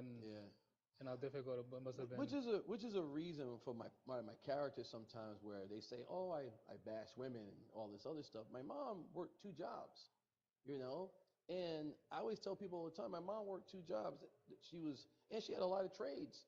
She was a nurse, she was a school teacher, you know what I'm saying? She was a social worker. Like, she had all these skills, and not one time she wanted to be a stripper. You know what I mean? Even though they didn't have, OnlyFans wasn't around back then, but mom, you see your mom struggling and doing what she needed to do, and she was walking in snow because her car broke down. She got to feed the kids. Mm-hmm. She had 4. I'm a dad of 4. So So Yeah. so you have other siblings. You have other siblings? Yes, I do. I How, have. I'm the oldest. Then I have three other brothers. Uh, so your mama had 4 boys. Mama had four boys. Yes, she did. All of us were wrestling fans too, but I'm the only one that It's actually in it. actually doing it. Yeah. But yeah, like I said before, growing up was rough. Uh,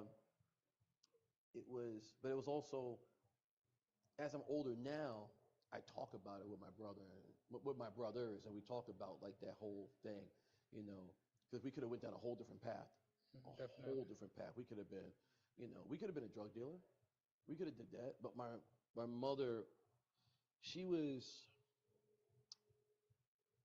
I think my attitude came off from her with the mentality. She didn't like that world. She she always felt she was better than that.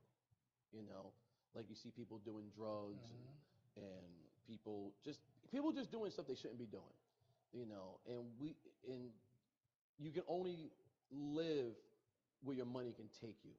So living in Passaic, New Jersey, then we moved to Newark. You ever heard of Newark, New Yeah, Jersey? Newark. Yep. It's like, Been there plenty of times. woo! Yeah, been there plenty of They'll times. rob you in broad daylight. They'll shoot you in broad daylight. Yeah. That's how bad and we lived in a basement apartment, Wow. and it was bad. It was bad uh, back then they used to steal your car battery out of your car. You had to lock it with a chain, lock and chain. They would just pop the hood, take your battery. And that's Your it. mom would come out of her car, try to start it, can't start. Oh, why? Took your battery and sell it. It's You know, crazy. because people are hungry. And when I say Hmm. people are hungry, I even to this day, I always say people are hungry, and it's not because they steal because either trying to their habit or they're trying to feed themselves because of their situations. Yeah. So instead of they don't want to work hard, they want to try to make an easy way. So they'll take from others. You know. So we lived in Newark. I remember a kid tried to rob me, old school style. Finger, coat in the pocket. Go in the pocket. Okay, Like, give okay. me your money. I don't have any money. I'm trying to buy now and later's. So once that happened, we moved back to Passaic, and we, it's like, the story was like, you went from one slum area to another slum area to another slum area, and then she just got fed up. Like once she got her first, I think she got her associate's degree in sociology, and then she got her bachelor's degree. You In know, sociology. I think it was in childhood development, Okay. right? The sociology isn't easy though. No, she was studying hard. Oh, I know because I have my master's in sociology. Oh, you do? Yeah. Oh, okay. So she got all that, and then she landed a good paying job, and she got us right out of there. And she did not want to associate. Basically, it was like this. She didn't want to associate with low life. She wanted us to do better. Don't be Mm. associated with that. That's going to lead you nowhere. And that mentality stuck with us. Like, I don't deal with drug dealers. Do I know drug dealers? All my friends were drug dealers. May they rest in peace because half of them are all gone. But I didn't deal with that stuff. Absolutely not. Have I done some wrong things? Oh yeah, but I've never anything to the point of going to jail. I've seen friends steal cars, people break into homes. These are my friends, like all these people. And I get away from all that stuff. As a young kid, you gotta get away from that. You gotta be better than that. Hmm. And something snapped, like I'm better than this. I'm better. I shouldn't be doing this. I'm better than this. Not saying that I was with them when they were doing it, but you hear about it and Yeah. you hang out with these guys. And I'm just like, I can't do this no more. So I started to become more like, as junior high and all that stuff. My mom was real strict, so I didn't really go out too much. Got to be home at a certain time, be home at 7, had to be home at 8, Yeah. hit high school. There's nothing out there in them streets, be home at this time, So once we got into a nice neighborhood, the mentality, you start to see the good life of living in a suburban area to being in the hood. You appreciate the hood. You don't want to live in the hood no Yeah. more. You know what I mean? You can go visit it. Hey, how you doing? But you want to go back to the suburbs. And I kept that mentality with myself because well, in my adult years, I had to go through the same process that my mom went through. So I went to areas where I lived at, and it was just bad neighborhoods where I lived back to Passaic, of course, and I'm surrounded by hookers everywhere. hookers everywhere. I'm like I can't leave my house. Like, as soon as the sun go down, it's like almost like a horror movie. Yeah. Like, yo, hurry up, just go do what I gotta do. Why? Because the hooker's gonna be here, and there, and it's like, and it's like they're like zombies. They're not what you see on TV. They're zombies. They're walking around. They're all hooked on stuff. And then what follows? More people like that. It wasn't a good environment. And got out of that. As my kids started getting, once my children started getting older, I had to get them out of there. So, but I know you spoke about high school and all that and the pressure. I'm assuming you want to. I know that even though you didn't do none of that kind of stuff, but like you said you weren't an angel either. And I know there was probably decisions that you had to take while growing up, and try to stay away from all that. Correct? Yeah, it was the same mentality I said before. You're starving. So, I wasn't I wasn't I wasn't a criminal where I'm sticking up people. Maybe they call me a con man. Yeah. I was probably like a con man, or a stuff fall off a truck and I sell it type of deal. You know what I mean? Like I knew people that knew people. Hey, you got me this computer. I'm gonna go sell it to this guy, but my hands are clean. You know what I mean? Or it started to get to the point where I would get stuff, make somebody else sell it, and I just take the money. Just keep my hands completely clean out of it. Yeah. Like I said, this is like teenage years because you're trying to have lunch money. You're trying of to, course. I want to, you get made fun of, because when people don't have much, materialistic is their wealth. You get made fun of. Everybody's in the same bracket. Everyone's in the same bracket, but they're making fun of you because you don't have the most expensive sneakers. Yeah. Right? But they live in the projects in a one bedroom with like 6 people. But they're making fun of you because you don't have good sneakers. You know what I mean? Everything's materialistic, which nowadays is the reason why kids are wearing school uniforms. You know what I mean? Well, I grew up with school uniforms anyways, so I grew up in Puerto Rico, and that's all we had was school uniforms. So when I came from Puerto Rico, when I finally moved to Puerto Rico, we didn't have school uniforms at that time.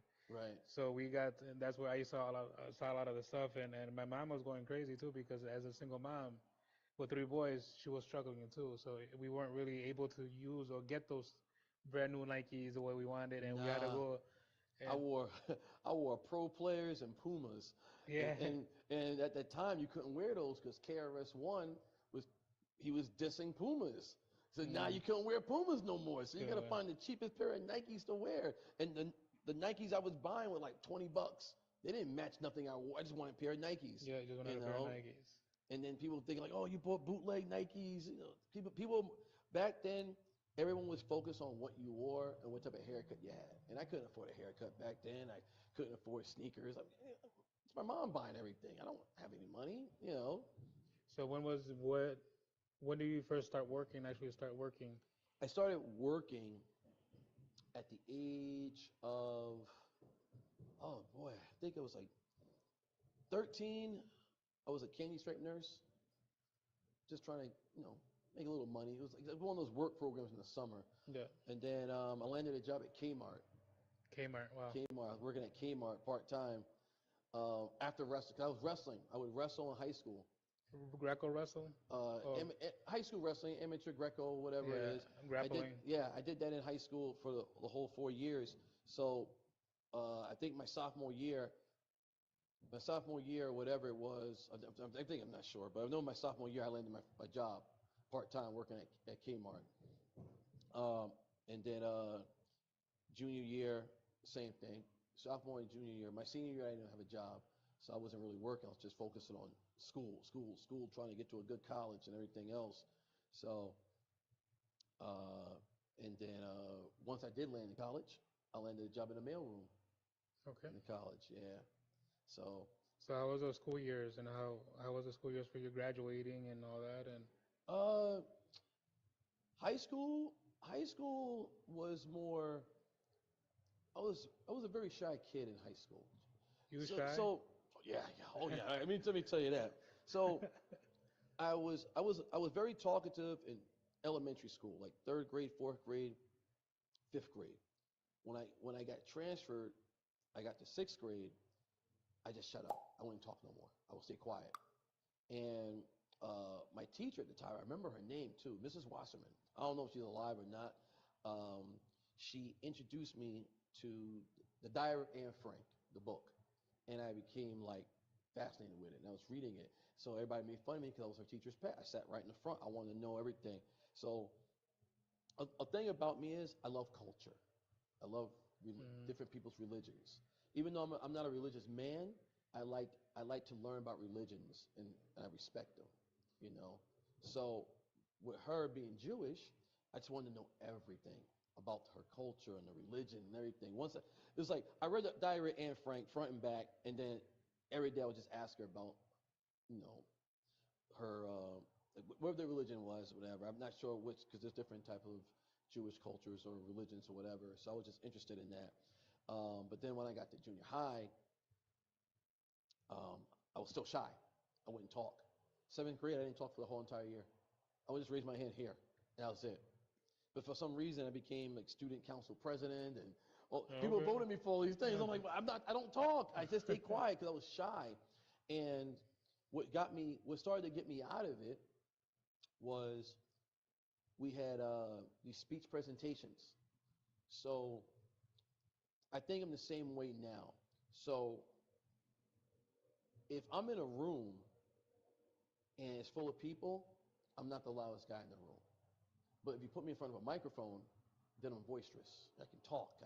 I'm a character.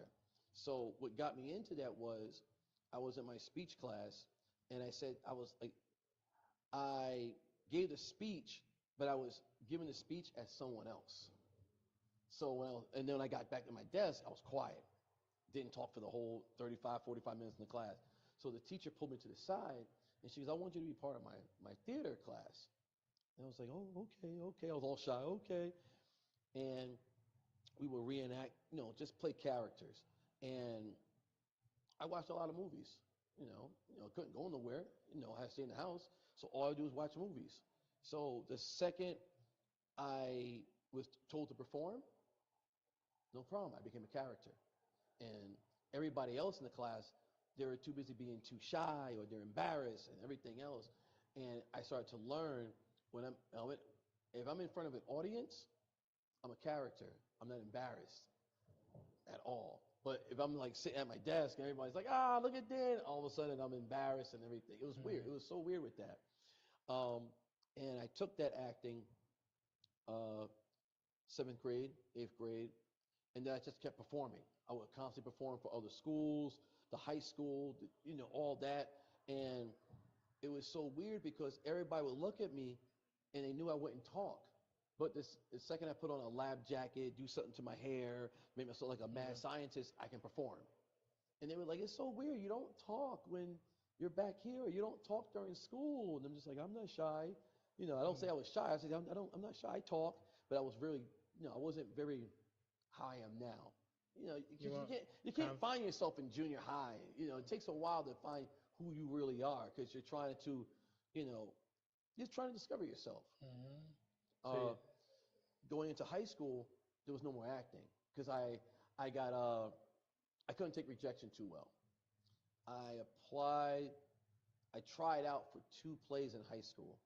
One was Dracula, and the second one was I think it was The Wizard of Oz or something. And I auditioned for one of the roles, and I got turned down. And each role was because the class president got the roles. And I'm in my head, I'm just so angry. I'm like, I'm better than him. I'm better than him. And I was so mad. I never went to go see the plays. They're like, oh, nope. I didn't get the part. I don't care. That's how it was. So I got into wrestling. I got into amateur wrestling in the 9th grade. But I was training with my cousin at the time while I was in 7th and 8th. So I was learning moves, takedowns, double arm, all that, double leg, all that stuff. Then when I got to high school, freshman year, I was sophomore. what class? What weight? Weight? Oh my goodness. Freshman year, I was 103. Okay. Freshman year, I was 103, and then because I started training a little bit, I went from 103 to 112 my freshman year, and then I went from 112 to 119 my sophomore year, and that was tough. And then I went my junior year. It was 112, 119. So I stayed. Because the only thing that lacked in high school wrestling back then, what I see now, is you just wrestle. They didn't train you about nutrition because I can't get strong if I'm eating 25-cent cookies and quarter juices. Yeah. You know what I mean? Like, how am I going to get strong while these other guys in these other schools, they got a gym, they're Yeah. eating right, they're meal prepping, and I'm sitting here 4 cookies, juice, go to lunch, a cheese sandwich because I didn't like eating the cold cuts they had there. So how strong can I really get? Yeah. Did I win a lot of matches? Yeah, because I was quick.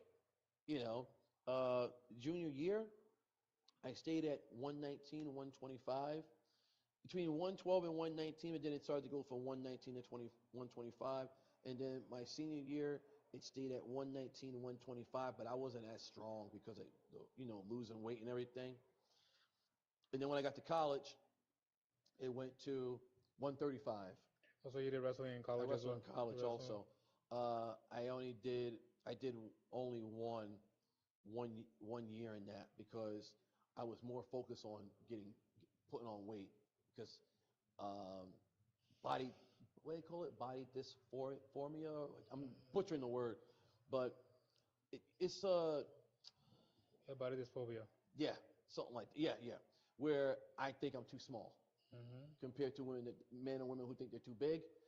No matter what, I'm always thinking I'm too small. I'm too small. I'm too small. I'm in a world of giants. I need to look. At least if I can't get taller, I need to look. I put on some muscle.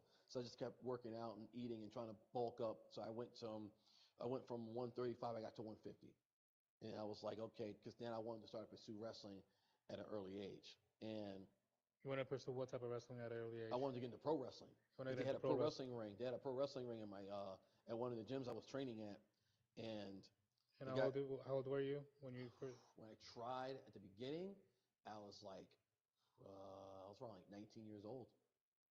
Back then I was at 19, and the guy tried to rip me off. Basically, they try to sell you a dream. They had a ring and a tennis court, like the little racquetball things. So I saw guys training. I guess they had a local. Cause I didn't know about indie wrestling. All I know, I saw a ring. I want to be a wrestler, Yeah. and that's it. So the guy was like, "Yeah, it's gonna cost you like $3,000." And I'm working at, I'm like, do this. And I was working in the mailroom at the time, so I was like, "Oh, I got the money," and the guys weren't there. They wanted me to give them money like right then and there. But the thing was, like, one of these other guys, he told me, and this is the rough parts of wrestling that I'm happy that a lot of guys don't go through. He told me, he goes, not for nothing, uh, with your skin color, you might not get booked, and your weight, you might not get booked. And he wanted me to become a character. He goes, maybe you can be like a gangster or a pimp, and The stereotype. but it stayed in my head. So then, that didn't happen. So I stayed, I'm still in school, finishing up school, doing work and everything else. And then I found my mom told me that her friend knew there was a wrestling show coming up. So I checked out ECPW. This is where I started training at. So I checked that show out, and I saw the talent. And I saw a couple of guys that were a little smaller than me. And I'm like, if those guys can do it, I can do it. And I saw guys talking on the microphone. I'm like, oh, okay, that guy can do it, I can do it. And in '99, I went there to start training. And, you know, it wasn't the, it was rough, learning how to bump. I was training in a boxing ring, you know. This is way different. Yeah. I was training in a boxing ring for a while, and you keep learning the basics, like almost like that wax on, wax off type of deal. So I'm training in a boxing ring, and then things happen, and the guy who was taking me up there because we lived in the same town, he just started acting funny and didn't want to bring me back up anymore. So I was like, I called up Gino. I was like, Gino, I'm going to do some stuff right now, but I'll be back, you know. And then I came back maybe, because I started early '99, trained for a little bit, and then I came back in 2000. And I was on a roll from that moment on. Uh, and I did extra training. Which that's what I love when I see these young guys. if training's on Mondays, Wednesdays, and Thursdays, Yeah. and you go to somebody and be like, hey, can I learn on this day here? So I would train on Mondays, and then I would come on Saturday, and I would stay late, and then I'll come back again on Sunday, one-on-one training, because I wanted to be where those other guys are at. You know what I mean? And the sad part about it with the whole racial thing, it was the same old, same old. Like, oh, you want to be a pimp, you should be the gangster or yo, yo, yo, like all that. Because they don't, it's like, it's ignorant and they don't know any better. Also, they're threatened. That's how I felt about it. They were threatened. So I remember 2000, it was like around Christmas time. I was in a battle royal and I asked Gino, hey, he was like, he just told me because they were practicing with promos and stuff. So I've studied watching wrestling for so long, and I was like, I got a catchphrase already, So I did that, and You already had a catchphrase when you started? oh yeah, oh yeah, oh yeah. Yeah. It was sacrifices have to be made for my well-being. So everybody cut their promo, and they were like, and they would end their promos with, "That's it," or they walk away. I would look into the camera and say what I had to say, call out names, do all this, and I would look into it, and I'd be like, and sacrifices have to be made for my well-being. And I would just stop. And everybody would be like, oh my goodness. So he wanted me to cut those promos. So I was a promo guy right from the start. Cut the promo, get beat up. Yeah. I got, had people hate me. Was I a great worker or a good worker at the time? No, I knew like 2 moves. I had 2 moves, and my gear was horrible. I wore like these black leggings in wrestling, amateur wrestling. I had no gear. I was like, so yeah, it was rough. And I just dealt with a lot of dudes that were just like, I guess they were, I was in the era of grown men compared to now. It was like a lot of young men. It was a lot, back then it was grown men where you go in the locker room and they're talking about their boats, their cars, paying for their kids' colleges. Yeah. You don't see that now, but back then that's what it was. But they didn't have that many people of color in their locker room. You know what I mean? So it was like when you come in there, the first thing people thought was I was going to be a flash in the pans, think I know it all. No, I want to learn this. I want to learn the business. I want to learn the ins and outs and everything else. I want to, train. I want to learn about psychology. That's what I wanted to know. And I didn't know psychology back then because, just little moves. Everyone just teach you moves. They don't teach you psychology. They don't teach you the etiquette of how when you walk into a locker room, how to talk to people and all that. Did I learn the handshake thing? I learned that. But then other than that, you didn't learn the if you have a problem or if you had a bad match, you don't flip out. You go talk privately. You handle like gentlemen. You go talk. Or if the old school way, if you made a mistake, someone would beat you up. Receipts. Yeah, I don't believe in that. I don't believe in that because if you mess up, how are we gonna have it doesn't make anybody look good. And then you're giving someone your body. Now you're gonna sit there and get mad and punch them in the face or kick them for real. Don't do that. Don't do that. So you got into wrestling around 99, and you say you debuted it around 2000? Yeah, 2000 going into 2001. So it's going to be 24 years already, 25 years already. If you count your first year. I don't know how I'm still going. Every time I have a certain match, I always go, I don't know how I'm still going. I don't know. Because you're wrestling, you've been older, you've been wrestling more years than actually my son. He was even born. Yeah. There's a lot of kids that weren't born when I was. It was like, I saw you when I was, how old were you? Like 6. Like, oh, dear Lord. It was like, I know it was a couple of guys. They were like 15, 16 years old, right? And then I was like, dude, how old are you now? He goes, I'm 31. You're 31? How long have I been doing this?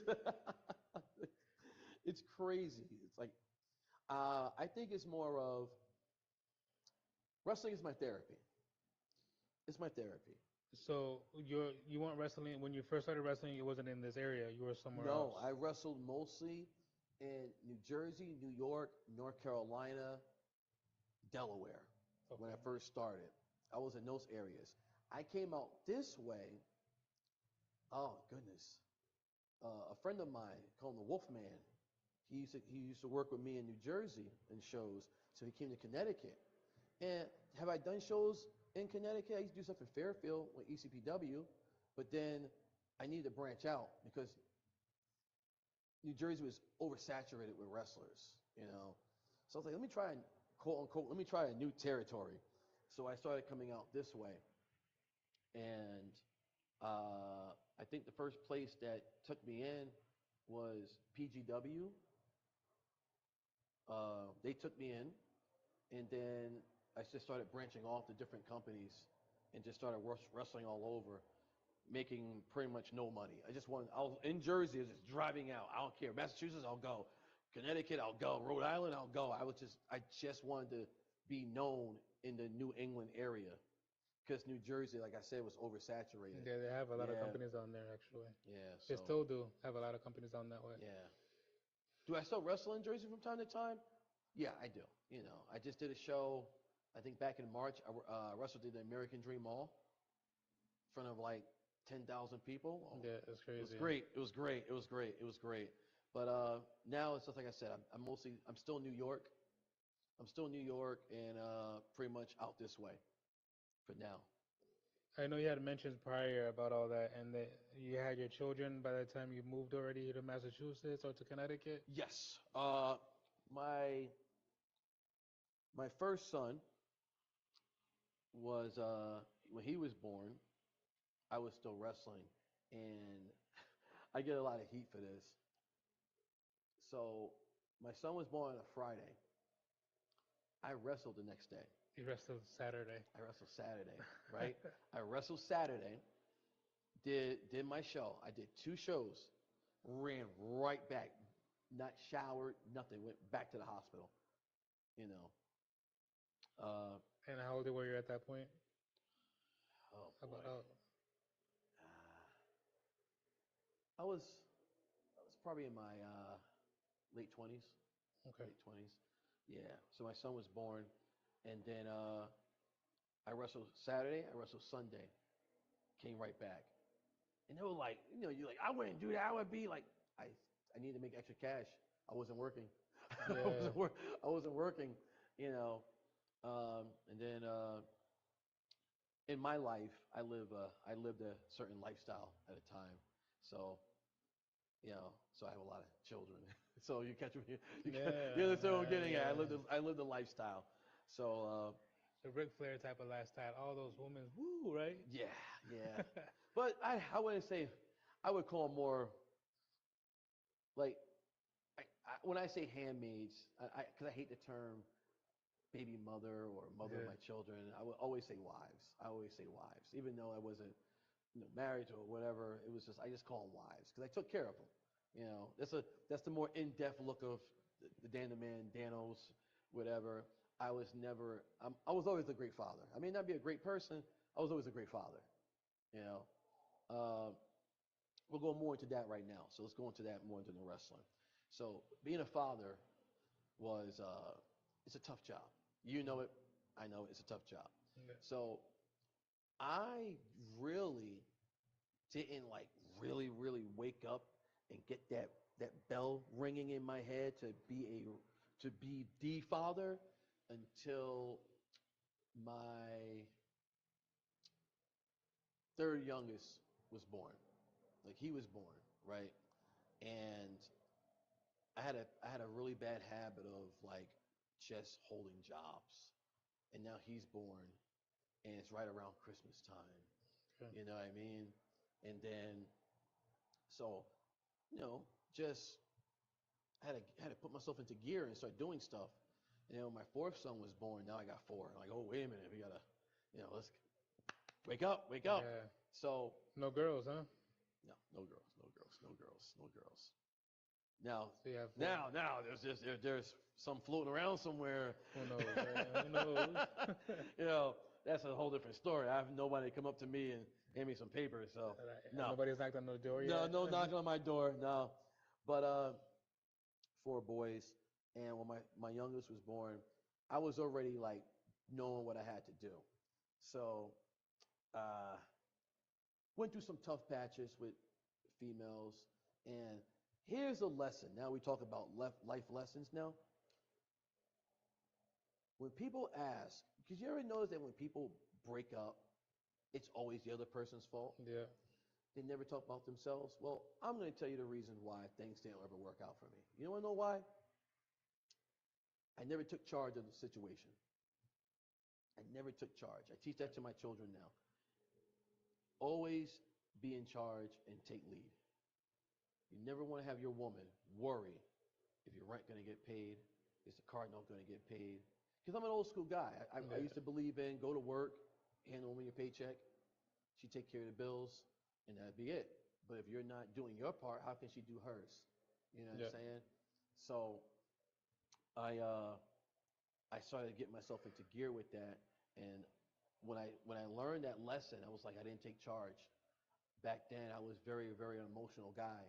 I would yell and scream, throw things. That doesn't solve anything, you know. Not domestic violence way, but just the typical arguing. If people are arguing, it doesn't work. You got to be a leader. If your woman is upset, you got to be like, okay, let me be the rational one, let me be the logical one, and let me break this down. Let's figure this out. And as I got older, I got wiser in those things. The thing was, that was my fault. Like everything that happened is a cause and effect. You do something like this, they react. Now you got all this chaos going on. You know, you got to deal with this, you got to deal with that, you got to deal, and it costs. It costs money. You know, so and dealing with in my world, dealing with one woman and another woman and another woman, and it's just it got crazy. You know, because the worst thing in the world is when you got outside interference. Other people don't like, they don't understand, they never understood that life that I lived. So it's like, get your pitchforks and your torches and let's go after them. No matter how great I was as a father, as a human being, they wanted to just burn me at the stake. So now, father of four, I had got custody of my two due to some legal situations. Basically, it was like I said, I'm no angel, but at the same time, it was like cause and effect. But at the same time, I'll put it to you this way, so I don't really go into full detail with it. Let's just say the other person snapped, almost like they just went crazy. Yeah. So Mental health. yeah, so I had to do what I had to do and grab the boys and take care of them and step up, like super step up. And it was tough because I'm an old school guy. I'm not a cook. I don't know how to do laundry. Like I'm sitting there, I'm like my kids crying, like just work with me. I'm trying to Pat them in the head and yeah, I don't know how to boil eggs. I'm like I'm that guy. I'm so used to my woman cooking and taking care of the laundry, and I just hand the money. Hey, go buy the groceries, do that. Nah, I got to do all this stuff. So I started to like sympathize with, you know, these women. I'm like, how the hell you women do this stuff? You know, like now I figure out my mom, like, how the hell did you do this?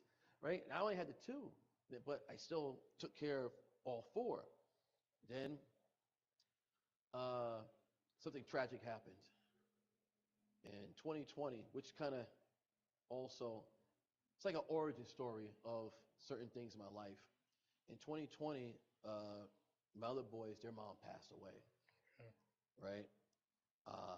And it kind of it it changed me. It changed me in so many ways. It changed me to the point where I didn't feel nothing no more, right? Okay. Because not only did I not, it was like it was just a domino effect. It was like I lost her, and then the year before that, I lost my dog, right? And a lot of people go, "Oh, it's your dog, it's your dog." No, but But they're very important in our lives. the thing was, I never had a pet. Like I've had pets, but I had pets that will never love me. Snakes, lizards, that stuff. They're trying to take my head off. But I'm like, oh, I love Daddy loves you. They're a snake. But I had a dog, and that was a rescue dog. I had a Shih Tzu. Her name was Miss Marvel. So, you know, when people see like my phone or my watch and everything, it's always her face on there. I have a credit card of her too. Like I know I'm going around, but Okay. we're gonna get to that. But when I lost my dog, like I was just going through so much, and you know, with life itself, and then I lost my dog to cancer, and I was selfish because I knew she was dying, and I didn't want to lose her, right?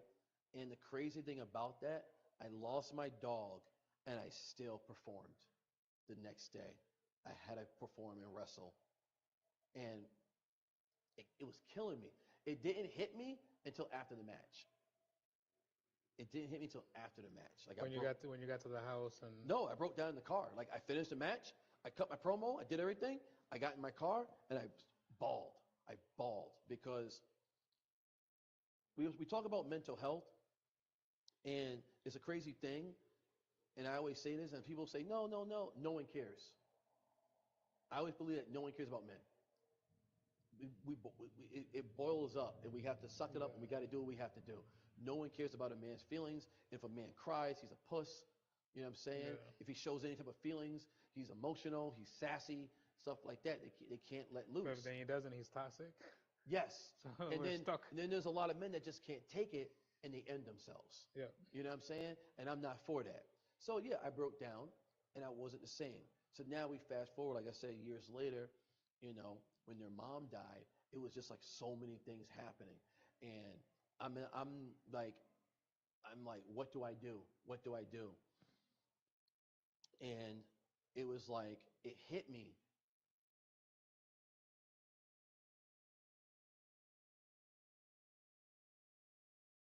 This is not what I wanted, you know. Hmm. Despite how I am, these boys need a mom. So now I have to do what I have to do, and I'm not a nurturer. That was their job. I'm an advisor. I'm their mentor. I'm their father. You know what I mean? Yeah. So, I got to look at my younger son, and I had to tell him that his mom passed away. You know how hard that was to tell that his mom passed? It was the hardest thing in the world, How old was he? right? How old And was he though? uh, he had to be, How old was when they? yeah, I think he had to be like 6, 7. Well, yeah, still they're Yeah, baby. yeah, They're yeah, yeah, still yeah. young. And at that time, I'm struggling myself to get it. It's not like I had a home, but it wasn't big enough for everybody. Hmm. And I'm like going through all this, and I'm struggling and all that. And this is why I talk about mental health. The things that I had to go through just to get everybody together, it was it's sad, and at the same time it was sickening. And this is the first time people will probably hear this if they actually watch it, because what I went through, no guy, no man, no woman should ever go through what I went through. It's like you think you have support when the mother of your child passes away, and no one supports you. They only see you in a certain light, and they only think about is my children as extra cash. Yeah. You know what I mean? Yeah, I get you. Yep. That's how he saw that. And once again, I never had time when she passed away. What angers me the most on that, I'm open up to you on this one. What angered me the most is I'm at a show in Rhode Island, right? So you know what? I always do the rewind thing. So let's rewind again. The last time I saw her was August, right? She passed away in September. I saw her in August, and I asked her, "Hey, you okay?" And she was, "Yeah, I'm going to the whatever." It was on a Sunday. I always saw her on a Sunday. We'll just talk. I play with the kids. She does her chills with whatever, and that was it. And then I would text her, "Hey, just checking, make sure you're okay. I know you was going to the doctor." No reply. "Hey, you're okay. Just checking on you, make sure you're okay." No reply. Then I would get happy face, sad face, smiley face. Like, what? So I hit my son up. Like, "Hey, I tried to text your mom, try to see what's going on." He goes, "Oh yeah, she went to the, you know, medical whatever, those 24-hour things." I'm like, "Yeah, but that was on a Sunday, dude. I'm hitting her up now. It's Thursday. Where is she?" So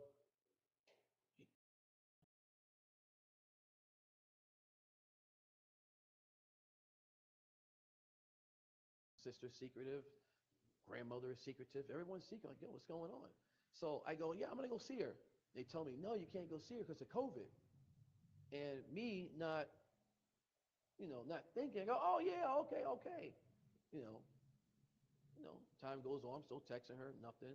Ask my son, did you go see her? He goes, no, no one's seen her. It's now the whole month of August is going. Now it's September. We're in Labor Day. Still nothing. Hey, what's going on? Can I go see her? No, you can't go see her. They have restrictions with COVID and all this other stuff.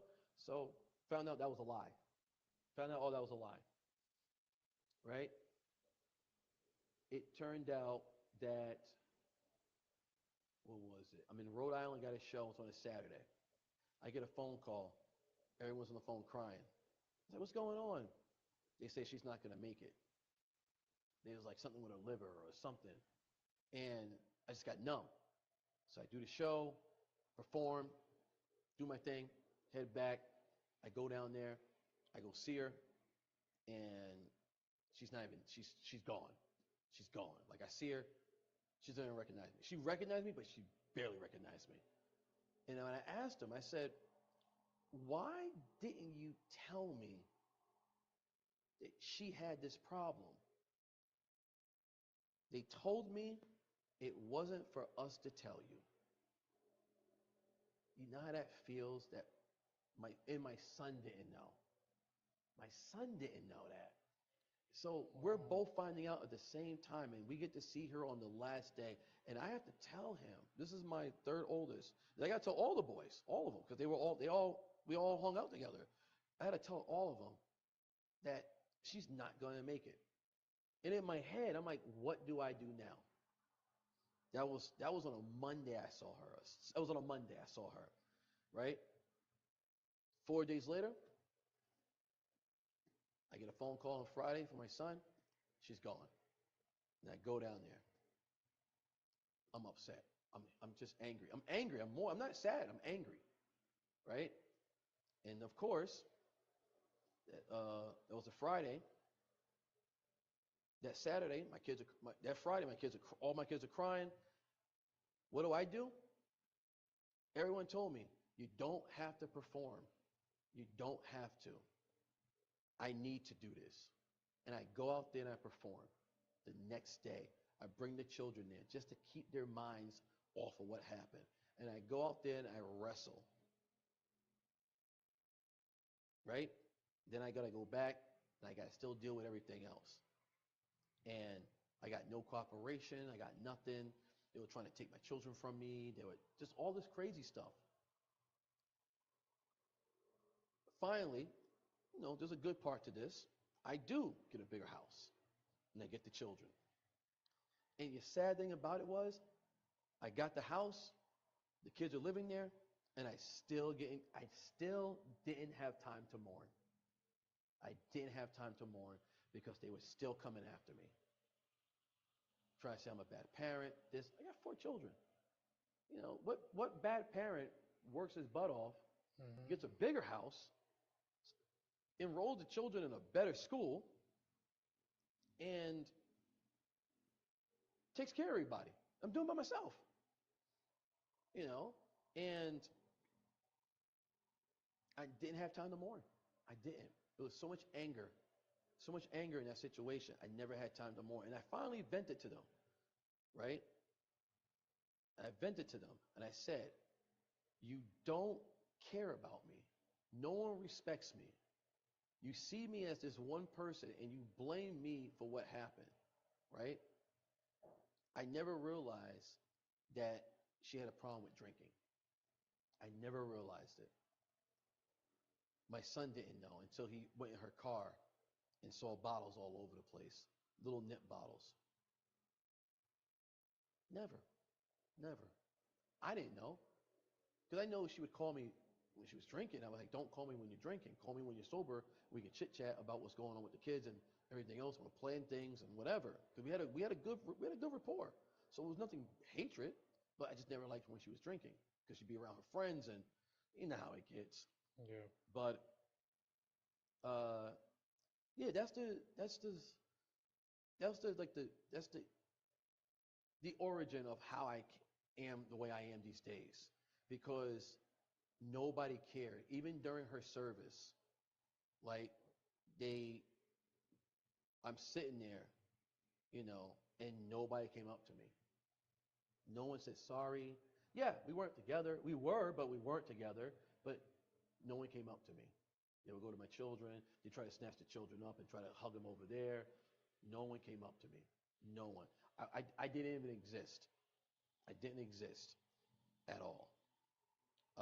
And I kept trying to do the right thing.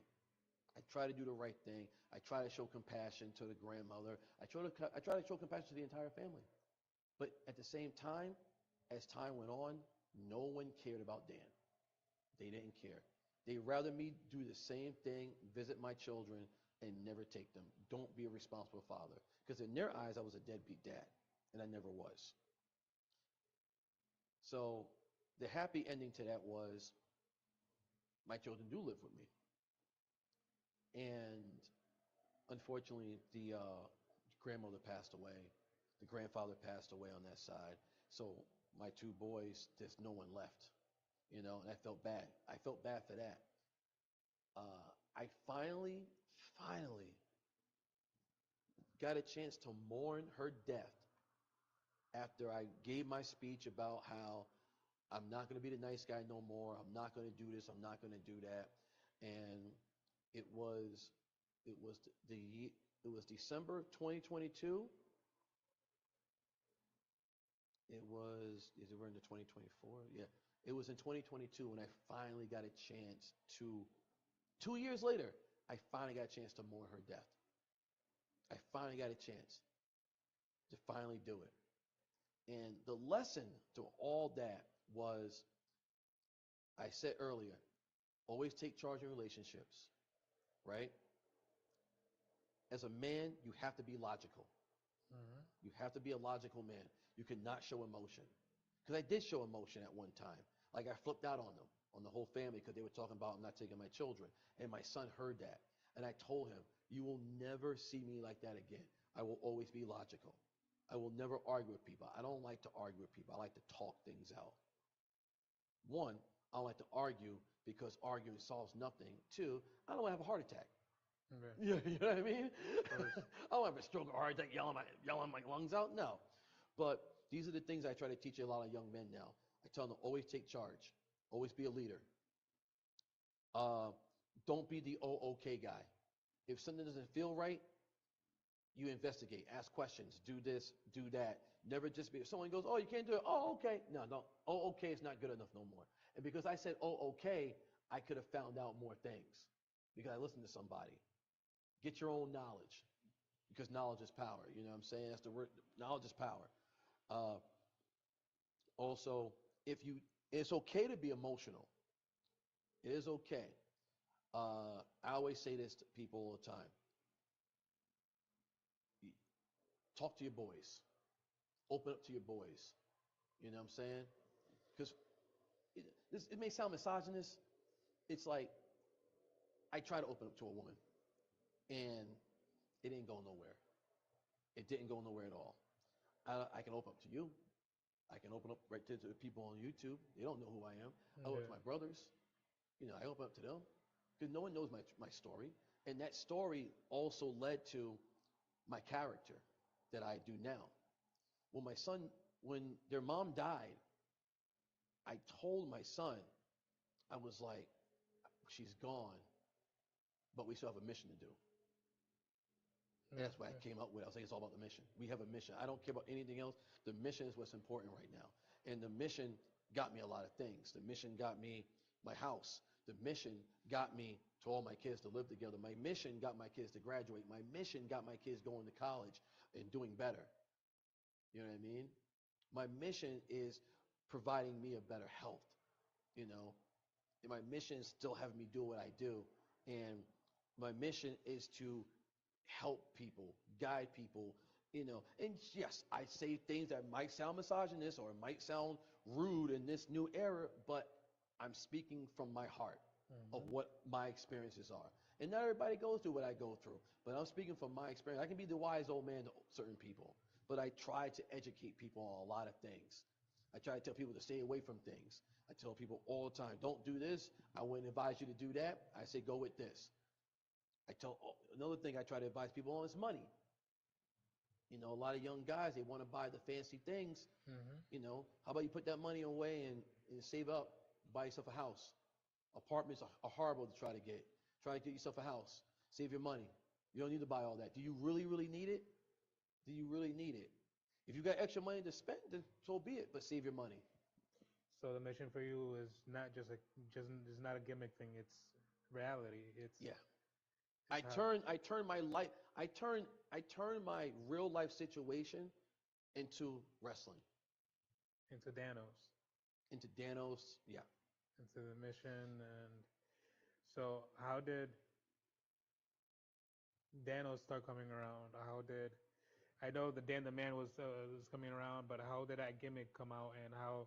Because you these past 2 years, I've seen you evolve in different ways, and when I first saw you, you were in jeans and a in a shirt and that type of what we call it that stone cold type of attitude where you would just want to cut everybody. But now, like I said, you're in. It's all about the book. It's all about the mission. It's all about. Yeah.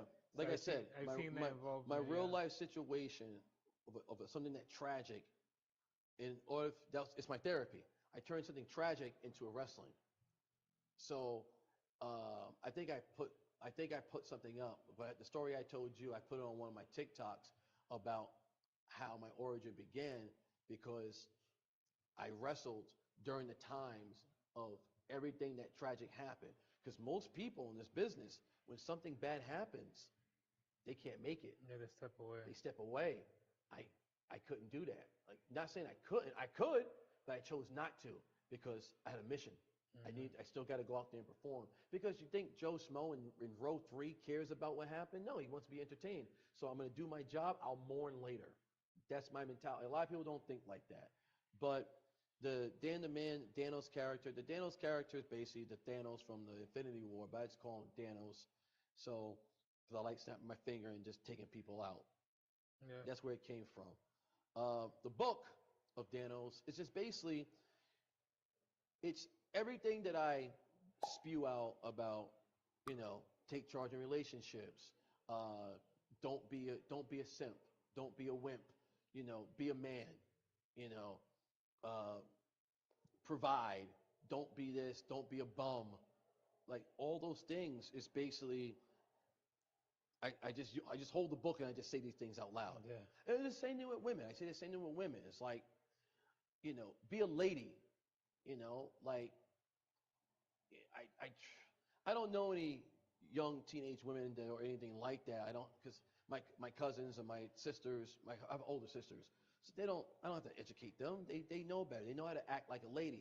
We live in an era now where attention is the new currency. You know, everybody. Oh look, booty, booty, booty, booty, heart, heart, heart. You know what I'm saying? Hmm. That's the new currency. Yeah. You know, and I try to tell men you don't have to do that. You know, the most attractive thing about a woman is a woman in her clothing. You know, I mean, I sound like a righteous person, you know, but as you get older, you don't want to see a woman in lingerie and showing booty pics and all this other stuff. You want to see a woman be a woman, you know, and I asked because there was one gear that you used where in one of our shows that everybody thought that you were like some type of cult leader, some type of pastor. He came out. yes, You yes, came out on all white, and then you yes, had the book. yes, You had the book, and even my wife was saying, "Look at this. He thinks he's a pastor here. yes, He's yes. a I, um, I, I embrace the cult leader. yeah, I do embrace it. I do embrace the cult leader. I do. I come out with the book and wearing all white. I try to save people. I yeah, no, that's a shoot. I try to save people all the time. I'll sit there, I'll talk to you, and try to I talk to these young men all the time. Like, listen, man, blah yeah. blah blah blah blah, you know, and I'll hold the book like I'm hold, but yeah, that's a combination. Like I said, you got to put the real. You put a little bit of how you feel in real life, and you put it with your wrestling. Hope you get a message across.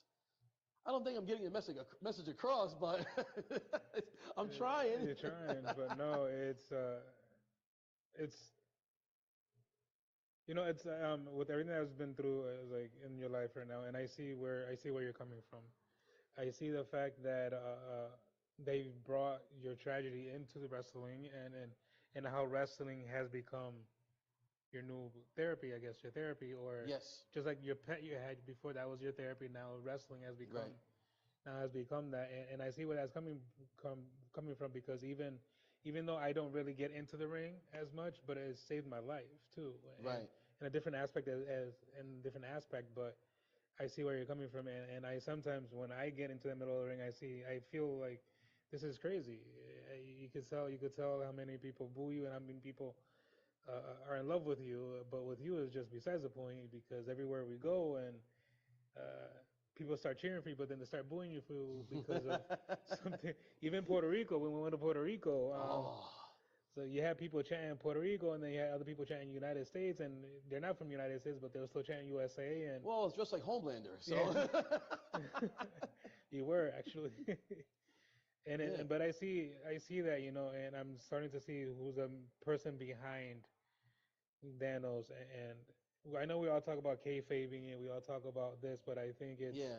it's important to a degree where people know that we are real people, Right.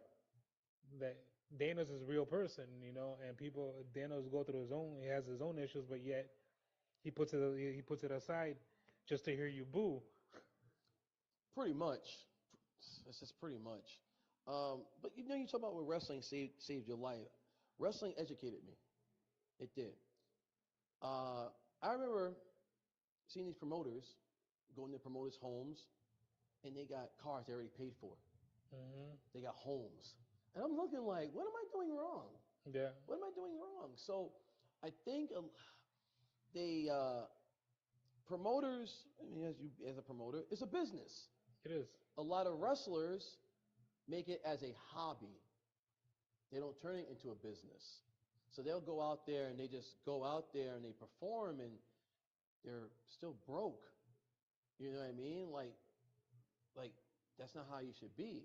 Like, and I started thinking about it. I'm like, I don't think back in the day Bruiser Brody was wrestling for fun. And I don't Uh, think Stan Hansen was out there going to a show and just wrestling just to have a 5-star match. They were trying to live and make money. Are you gonna make a lot of money doing indie wrestling? Absolutely not. But at least do it where you get something out the deal. You know what I hmm mean?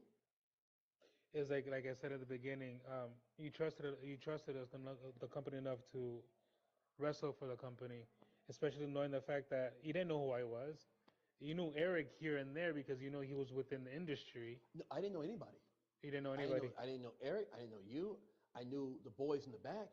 So was I was I wanted to present myself Hmm. in the most professional manner I can, and I was like, I'm willing to help, and that was nervous because I was saying when you say you're willing to help, it's like you're on audition. Like, let's see what this guy can really do. Yeah. Is he gonna for himself? Is he selfish? Can he really do what he says he's gonna do? So there was a lot of pressure. And you guys gave me a job and I did my job. And I was still like, hey, if you need anything else. And then like I said, I didn't really chit chat with you as much because they were like, it was like one of those things where the chain of command Yeah. type of deals. Like, don't talk to him, you talk to me. So I Yeah. would talk to Eric about a lot of things, and I would just throw ideas and constantly like, hey, what about this and what about this? And it wasn't just about me; it was about this person and that person. Well, what do you do about this guy? Well, how about we do this guy with this guy? And how about we do this and this? Hmm. What do you want? What ideas you have with me? Because they never had ideas. You didn't have ideas for me at first. I was just focused on everybody else, and then I was like, well, how about we do this? And then he came with an idea, and I came with an idea, and we just started going with it, you know. And I then when Eric departed, you know, you and I started talking, and we started picking each other's brain and everything else. And I'm glad that you believe in my Yeah, I know. I noticed a lot because when the show debuted, we got stopped because of COVID. right, We got closed because of COVID, and we didn't have a show from the April show. We didn't have a show till like December because of COVID, right, and then so I started noticing. I noticed a lot when we got into the theater, when we started giving our weekly episodes where Eric was leaning on you a lot too because of helping him out, and that's when I started noticing things. Right. Because at that point, Eric was the booker. I was the person behind the curtain. I was just that. I was the Yeah. lead. I was the He president. I was that person right. where He gave me the job of making sure everybody did what they're supposed to do, and then yeah. everybody was coming to me like, "Hey, what do you think about this? And what do you think about that?" And I yeah. noticed it. I noticed it, especially during the weekly shows. And there was one point. There was one time that I was excited, and I went to the back to tell Eric. Is like we were full house, Hmm. and I said we're full house. He's like, no, really. And you walked out and you saw. He's like, holy. And that's what I like. He's doing it for a different reason, and that's when I started noticing things, and because I was the type of person, and I'm still that type of person where Eric was the booker. I wasn't gonna get into it. He bounced ideas off of me, and we bounced off ideas off of him. But he was the booker, Hmm. and I let him be the booker. I wasn't gonna be that type of person where it's like, no, I'm not gonna let you do this. I'm not Right. gonna let you that. And then he was counting on you. He counted on you. He counted on other talent. And I saw that the fact that, and I saw, and then when Eric did leave, uh, um, it was chaotic for me, but I appreciate all of it because you guys stood behind me and you guys stood behind. Yeah, because he was like, thank you for staying with me," and I was just like, I never knew someone was choosing sides. I didn't know, that was a situation. I'm just like, like, hey, I said, hey, whatever you need me to do, let me know, Yeah. you know. For me, it was difficult because everybody was there. Because like I said, nobody knew me as a promoter. Nobody knew me Right. as a booker. No, and it was like I was the person behind the scene, Hmm. and then Eric was the one. He was the face of the company, and Right. he was doing everything. So everybody reached out to him. And when he left, we had that show, and we had that show over there at the gym. And I thank y'all. I thank everybody because it was crazy for me at that point. Because now I'm not that person behind the curtain no more. Yeah. I'm in front, and I had it, and I that's why I thank you all of us for staying with him because that's I appreciate everybody. I appreciate all of y'all for that, and giving me the faith in what we're doing. And like I said, I always appreciate everybody, no matter how people think about it. And as like I said, BCW actually saved my life Hmm. because I'm gonna tell you now because when I first started BCW, I was way over 600 pounds. Mm. And when we went to do our first show, I was still about 400 pounds, almost 450 pounds. And as we started building, I started losing a lot more weight, and I went through all my went through my journey. I'm still going through my journey, Hmm. but it's the 3 years that BCW has existed. I've lost over 300 pounds. Congratulations. So through and it also helped me through addiction because when I first started BCW, I was addicted. Mm. I was in addiction. So by creating BCW, it helped me break morphine Ooh. Okay. and break my addiction. So that's why I'm saying it saved my life. And when I say I appreciate all of y'all is because y'all were there from the beginning, from that get go. Hmm. And it's going through our journey and you saying you're seeing it grow. Yeah, we still have a lot to go, but we've grown a lot. I think this is gonna be funny. I think my mission with BCW also is it's like I hear the stories, I hear all the things when we have talent, and I want to get us out. I don't want to ever get us in that type of category of mud show, Yeah, no. backyarders. I don't want us to be in that category. I want us to be a professional wrestling show, family entertainment. So the boys and girls and mom and dad and the grandmas can show up and with good talent. You know what I'm Hmm. saying? Good talent, good storyline. I don't want that. I don't want that stamp of mud show or backyard on this company. So, you know, I believe that we will never be in that situation because what we're trying to do, Yeah, definitely. you know. So, uh, and I can relate when you just mentioned about addiction because I forgot to mention that at one time, which I try to advise a lot of young men.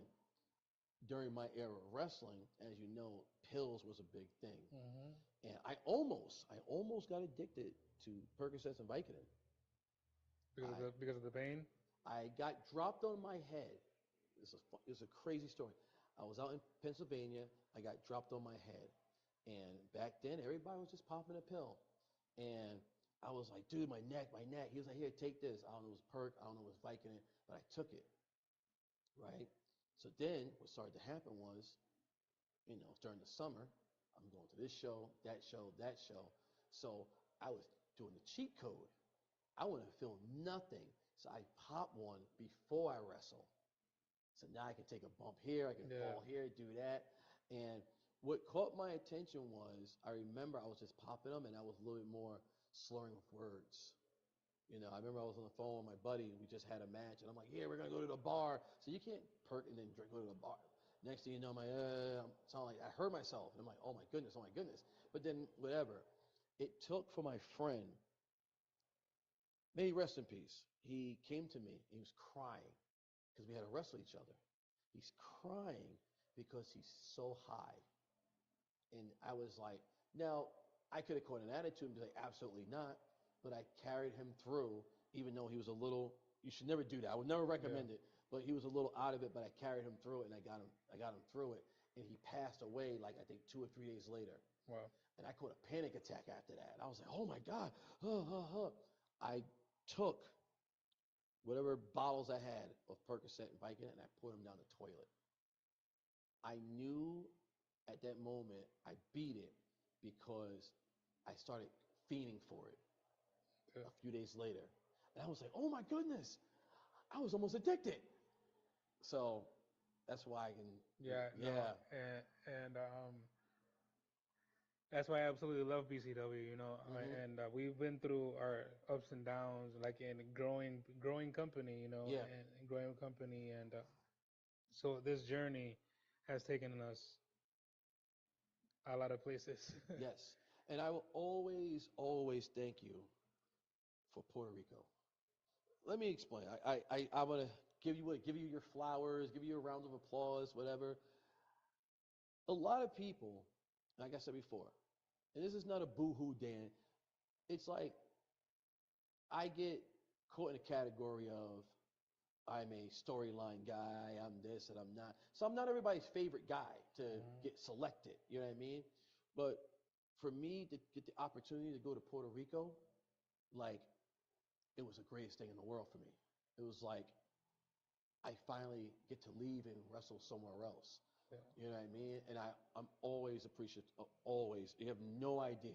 So for the first time going out there, like, and the crazy thing is like I've got family members. My kids are half Puerto Rican. You know what I Yeah. mean? Half Puerto Rican, half Italian, but my kids are half Puerto Rican, and I've never been out here. You know what I'm saying? Their family members are from Puerto Rico, and I was never out there. And for me to go out there and to And to do soak, what you love. yes, to do what I love, and also to soak up the culture. Yeah. It's like, oh my goodness, like I was on, and you told me like you like just the sun and the energy. It was like you Yeah. feel that, right? I Yeah. felt alive. You know what I Yeah, I mean? remember you saying I don't need any pills. I don't need to. I remember you saying that because we were at the restaurant, Yeah, and you said I was like I woke up this morning not needing nothing. I was feeling good, and that's when I told you it's the environment, it's the yeah, heat, it's just the culture, the air of the Puerto Rico. yeah. No aches, no pains, no Yeah, nothing. Just yeah, good morning, world. So yeah, it's like it was great, and I cannot wait to go back because now I'm gonna make this one pretty much like a mini vacation this time because yeah. it's not stressed out. I got a better airline, so There you go. not the other place. I'm not dealing with those bullies. Yeah, Yeah. that's crazy. If I was on a cargo plane waiting to get dropped off in a parachute, like go, go, go. So, but I mean, I know that you also not just I know you also work for other companies, not just BCW. Yes. And you've been around for almost, like you said, 24 years. And I know you've been for us. You're a tag champion, which the Mission is one of the favorite people, even though they get booed all the time. But Yes. you go tell everybody loves the Mission. Stan Michael and Dan the Man of the Mission. Yeah, well, we can't forget Bam Bam And I now, was going to say that. And our women's champion, a women's Karen Bam champion. Bam, Yeah, also part of the mission. They absolutely love you. They boo y'all, but I just one of our greatest fans, one of the greatest fans. Let's get back again. Yep. um, Josh, your goer. He's one of Yes. when I first saw him, he was in the My corner. biggest fan. He was in the corner hiding, and now he's. I even seen pictures and videos of you putting your hand on him, like and doing all. It's all about the mission, Yeah. and I see that, and I There's a appreciate couple of Mission fans out there, BC. There's a couple of Mission fans. a couple There's of a mission. couple. Yeah. So, but what's next for Danos? I know that we spoke about Puerto Rico, and I know we have our coming events, but hmm what else is going on for the mission? What else is what's behind what's For the for the future? for the future, it's more of trying to get the name more out there, more content, more understanding the individuals, trying to recruit more at the same time. We do have other members. I know You know, I know two more members. yes, we do have. Which one of them were one of them actually both of them were at one of our shows. Yes, um, Daje Simone, Daja, which is she's an awesome person. right, and Red Sawyer And Red was Sawyer. another mission member. But he's a little, we got to. I'll get him under control sooner or later. But It's okay. he's a little crazy. But he's part of it also. Uh, I'm I still trying to recruit more from other areas. But right I now, know this is a unit. I know there was another person there, but I tried bringing him to the company once, but it just didn't work out. Patrick Saint's no longer with the mission. No, I'm not talking about Patrick Oh, Saint. okay. No, greatness. Greatness went MIA. I don't know where he's at. Okay. He's out doing the Lord's work, I guess. But yeah, At one point, I heard that he was part of you as well. yeah. But so now forget about all that. Now we hmm will for the mission you have Daje, Red Sawyer, Bam Bam, you and Stan. Yes, That's the five core. right. I'm trying to find two more to make it to seven. Make it a seven. You want to make Yeah, it a seven disciples. yeah. But no, But I'm trying. I'm trying. I have old Team Shazam members or old, maybe I'll try. I'll look around. But in the meantime, like I said, it's just more like just getting these individuals out there, you know, and letting them shine. I don't need the spotlight all the time. I don't need it. I can just be the guy, hold the microphone, mhm. talk, let them do their thing. You know, Talking about that, how did you get what we call Stan the singer of the mission? Stan came to me with the help of Brother Greatness. As you know, I love grand entrances. Yeah, So Brother Greatness was like, I have a guy who can sing. And I was like, I seen Stan before. I watched him work. I was like, I know that guy. Tell him to come on. I gave him bullet points, and he made up a song for me. I was like, you're part of the mission, you're part of the and that was mission. it. That was it. That was it. He became a member of the mission. I remember the first time he came onto one of our shows, which was It was the Christmas show. it was a Christmas show, Yes. yes, and then No. It wasn't the it wasn't Christmas show. it was It was the before that. it was the Pamusa show that we had. Yes, the It was a Pamusa. Pamusa, and Yes. where we sang and where he sang and I mean it was a crazy entrance because I remember him. I think y'all came down the He came. stairs. He came down the He stairs. came I down, came through the entrance with the yeah, everything. yeah, and it's because brother Sam Bradley, he's the Pamusa guy. He's the uh, Pamusa owner. He absolutely fell in love with Stan because he was singing. And Sam Bradley, he came from the entertainment world. right. He did record. He has a couple albums and under his belt too. So hmm he loved Stan and what he did, and he loved the mission. And I think it was the mission, which I have to thank y'all, which really caught his attention. And now because of mission and he came back for a February show and did the second year anniversary for the Pamusa Cup. So it Nice. was because of y'all, the mission. All right. It was because of the mission, and I, like I said, I appreciate all of you. And we've had people from the beginning. I mean, that's been there from the beginning. You were one of them, hmm but we've had a lot. The same crew, mostly the same crew that's been us, Right. with a couple exceptions, but Yeah. mostly been the same crew. Miggy, our head ref, our senior ref, hmm Q, Q. yourself, Bull. BD, right? Shotgun, Sean, Sean, um, Jiggy, Jiggy. Jiggy. Oh yeah, Yeah, you said shotgun. Yeah, you yeah, said shotgun. Yeah. Shotgun. There's been a lot of you that stayed with us at the beginning. There's a couple exceptions, that haven't been able to come back, but Oh, don't forget about the Buff Dads. the Buff Dads, of Don't forget about course, the Buff Dads. the Buff Dads. They're at the beginning, and Southern Discomfort too. Yes. They're coming back. Are they coming back? They're Okay. coming back. They've been there, but I was talking more generally more about when we did the Dawn of a New Era, where we all these people that we've had there. It's still mostly still there. Yeah. Yeah. Well, I guess with a couple of exceptions, but mostly all of you are still there, and it's hard to find that, and it's True. hard to find a company that doesn't have revolving doors of Yeah. of talent, and that's one of the things I focused on mostly is not to have that revolving door. And I told Eric is not listen. I don't want to be like one of the things I want to be different is not have that revolving door. We've had experiences. We've had people come in. We have people leave, and but it's mainly the main core is. Hmm. You want to have the fans invest in them.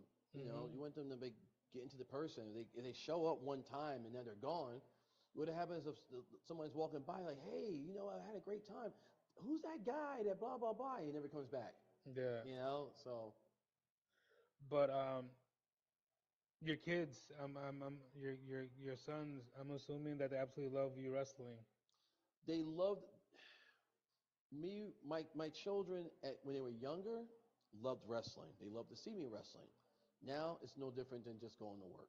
Yeah. They don't. Oh, you're gonna go wrestle? Oh, okay. I'll see you when you get back. Yeah. That's it. Now there was a time they would like go because they saw my merch was selling at one time, and they were like, "Oh wow," because they know if I sell merch, we're going out to dinner, Yeah. right? You never go out to dinner. I was going out to dinner no matter what, but it was like, "Hey, listen, I made this much money, get what you want," type of deal. Yeah. But it's on the house type of day because we sold merch. My kids learned that, and we went to a show in Harlem, Spanish Harlem, and they were selling their action figures so they Nice. could make money. They were learning. They were learning. Um, are they big fans of wrestling? They still watch it. They don't. They're not into indie wrestling. They'll watch clips on YouTube here and there.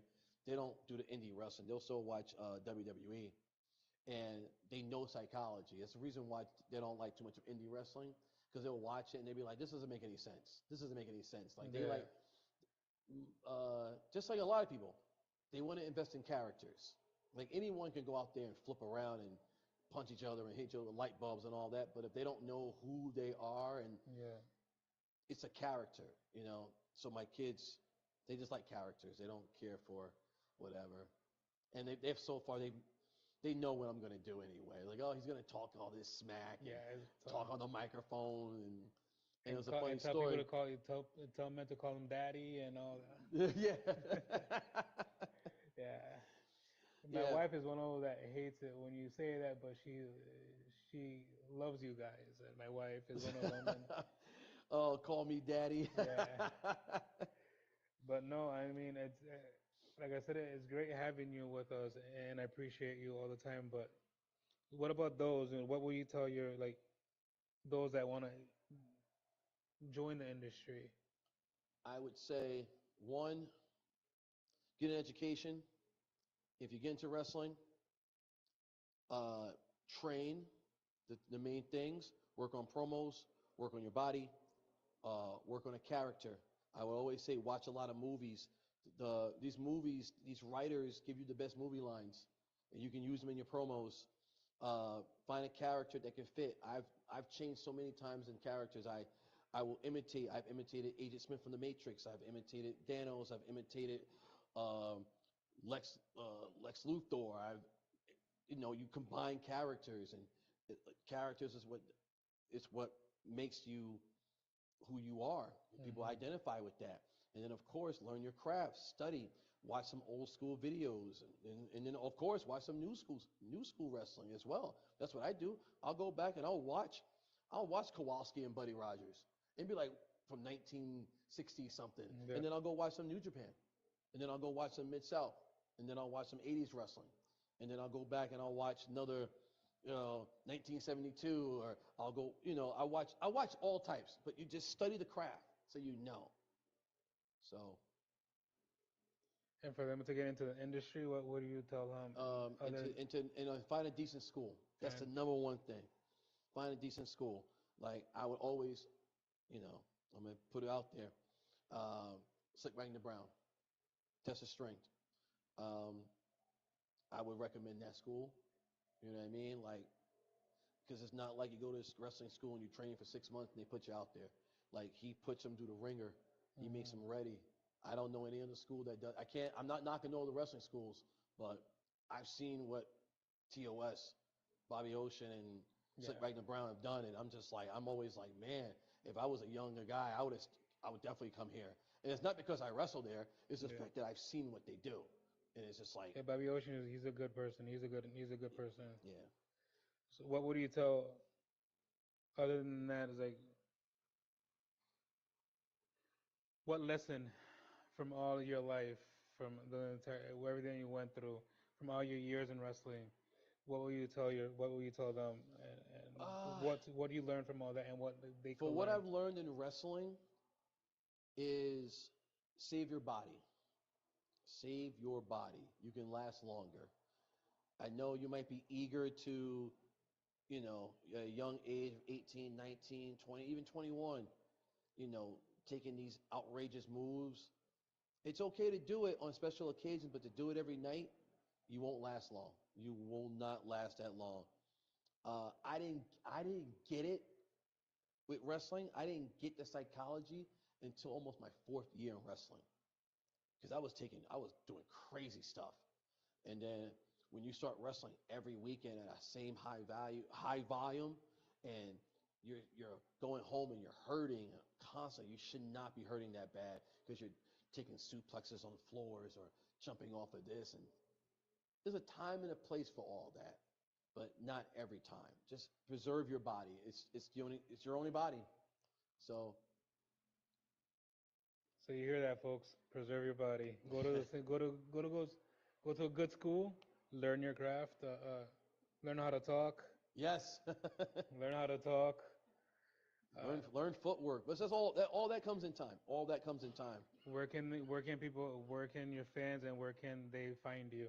Yeah. Online, what's your socials? Um, Where can they find you? you can find me on Facebook, Dan the Man. You can find me on my TikTok because I'm constantly putting content up on that. My Instagram, my Snapchat. My Snapchat's a whole different thing. My Snapchat is just my commentary on certain shows. I haven't done too much on there. My Twitter, it's at Dan Ligula or at Team Shazam. I haven't put too much stuff up in there. I gotta, but the main ones is the Snapchat. I mean, sorry, the main ones are the Instagram, the Facebook, the TikTok, and of course my YouTube channel. When you check out some of my matches on there, my full matches are on there. So, and if you want to see me at other places besides BCW, I wrestle for ACW out in New York. Test of Strength, which is we have a. This is probably going to air later, but we have a show on Friday, which is what, the 19th, July 19th. We Yeah, have the show on the 21st, but this is gonna show later. yeah, yeah, yeah, It's yeah, gonna air later yeah, though. So yeah. So yeah, but I have a show, and I'm trying to think of some other shows I got. Also, we got. I don't know what I'm doing because it's going to air later, but we got this Sunday. yeah, we have this Sunday. It's okay. Yeah. So yeah. They'll see you in Puerto Rico when Puerto Rico is September September 8th. 28th. Yeah, we're going to. It's actually a really important show for them over there in RCW. Is their second anniversary? Oh, okay. So you're right. You guys are So wrestling in their second anniversary, and well, other stuff that we're over there, and plus they're doing a like Hall of Fame type of show or to a lady that we've had on our show before. I think I met her. Yes, Yes, yes, I did. Carmen. Yes, I met her. That show is dedicated to her. Okay. Because even though she's not that well known here, but in Puerto Rico she's very well known. She's a Hall of Fame in Puerto Rico. I've heard. I've heard. She's a Hall of Fame in Puerto Rico, and she's managed Savio. She's managed all those people, and she has a great mind. So that show is actually dedicated to her. Oh, nice. So we'll be over there. We'll be there, but we have to show them who BCW is. And but yeah. What else? Do you have anything else planned in the future for they could catch up with you? And As of right now, we don't. Pretty much that's about it for now. You never know. Things change. Contingency plans happen. But as of right now, we're just going to keep focusing on just maintaining, doing everything with the mission, all the guys and gals just getting reps in, doing their thing, and just, entertaining. definitely, I thank you for coming on, and Thank thank you you. for Thank you. telling us your story. And Hmm. hopefully, well, I know it has inspired everybody to be motivated in life and to continue surviving in life and working on themselves, improving themselves, involving themselves. And like you heard his story, tragedies upon tragedies, but he's still here.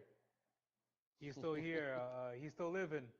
He's still I still breathing. function. I still function. He's still breathing, and that's the most important part. And just take care of yourselves, take care of your well-being, take care of your mental health, take care of your health.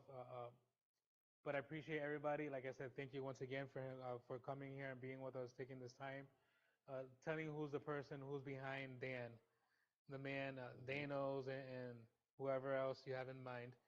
Yep. So let's end it with this. And remember, it's all about the mission.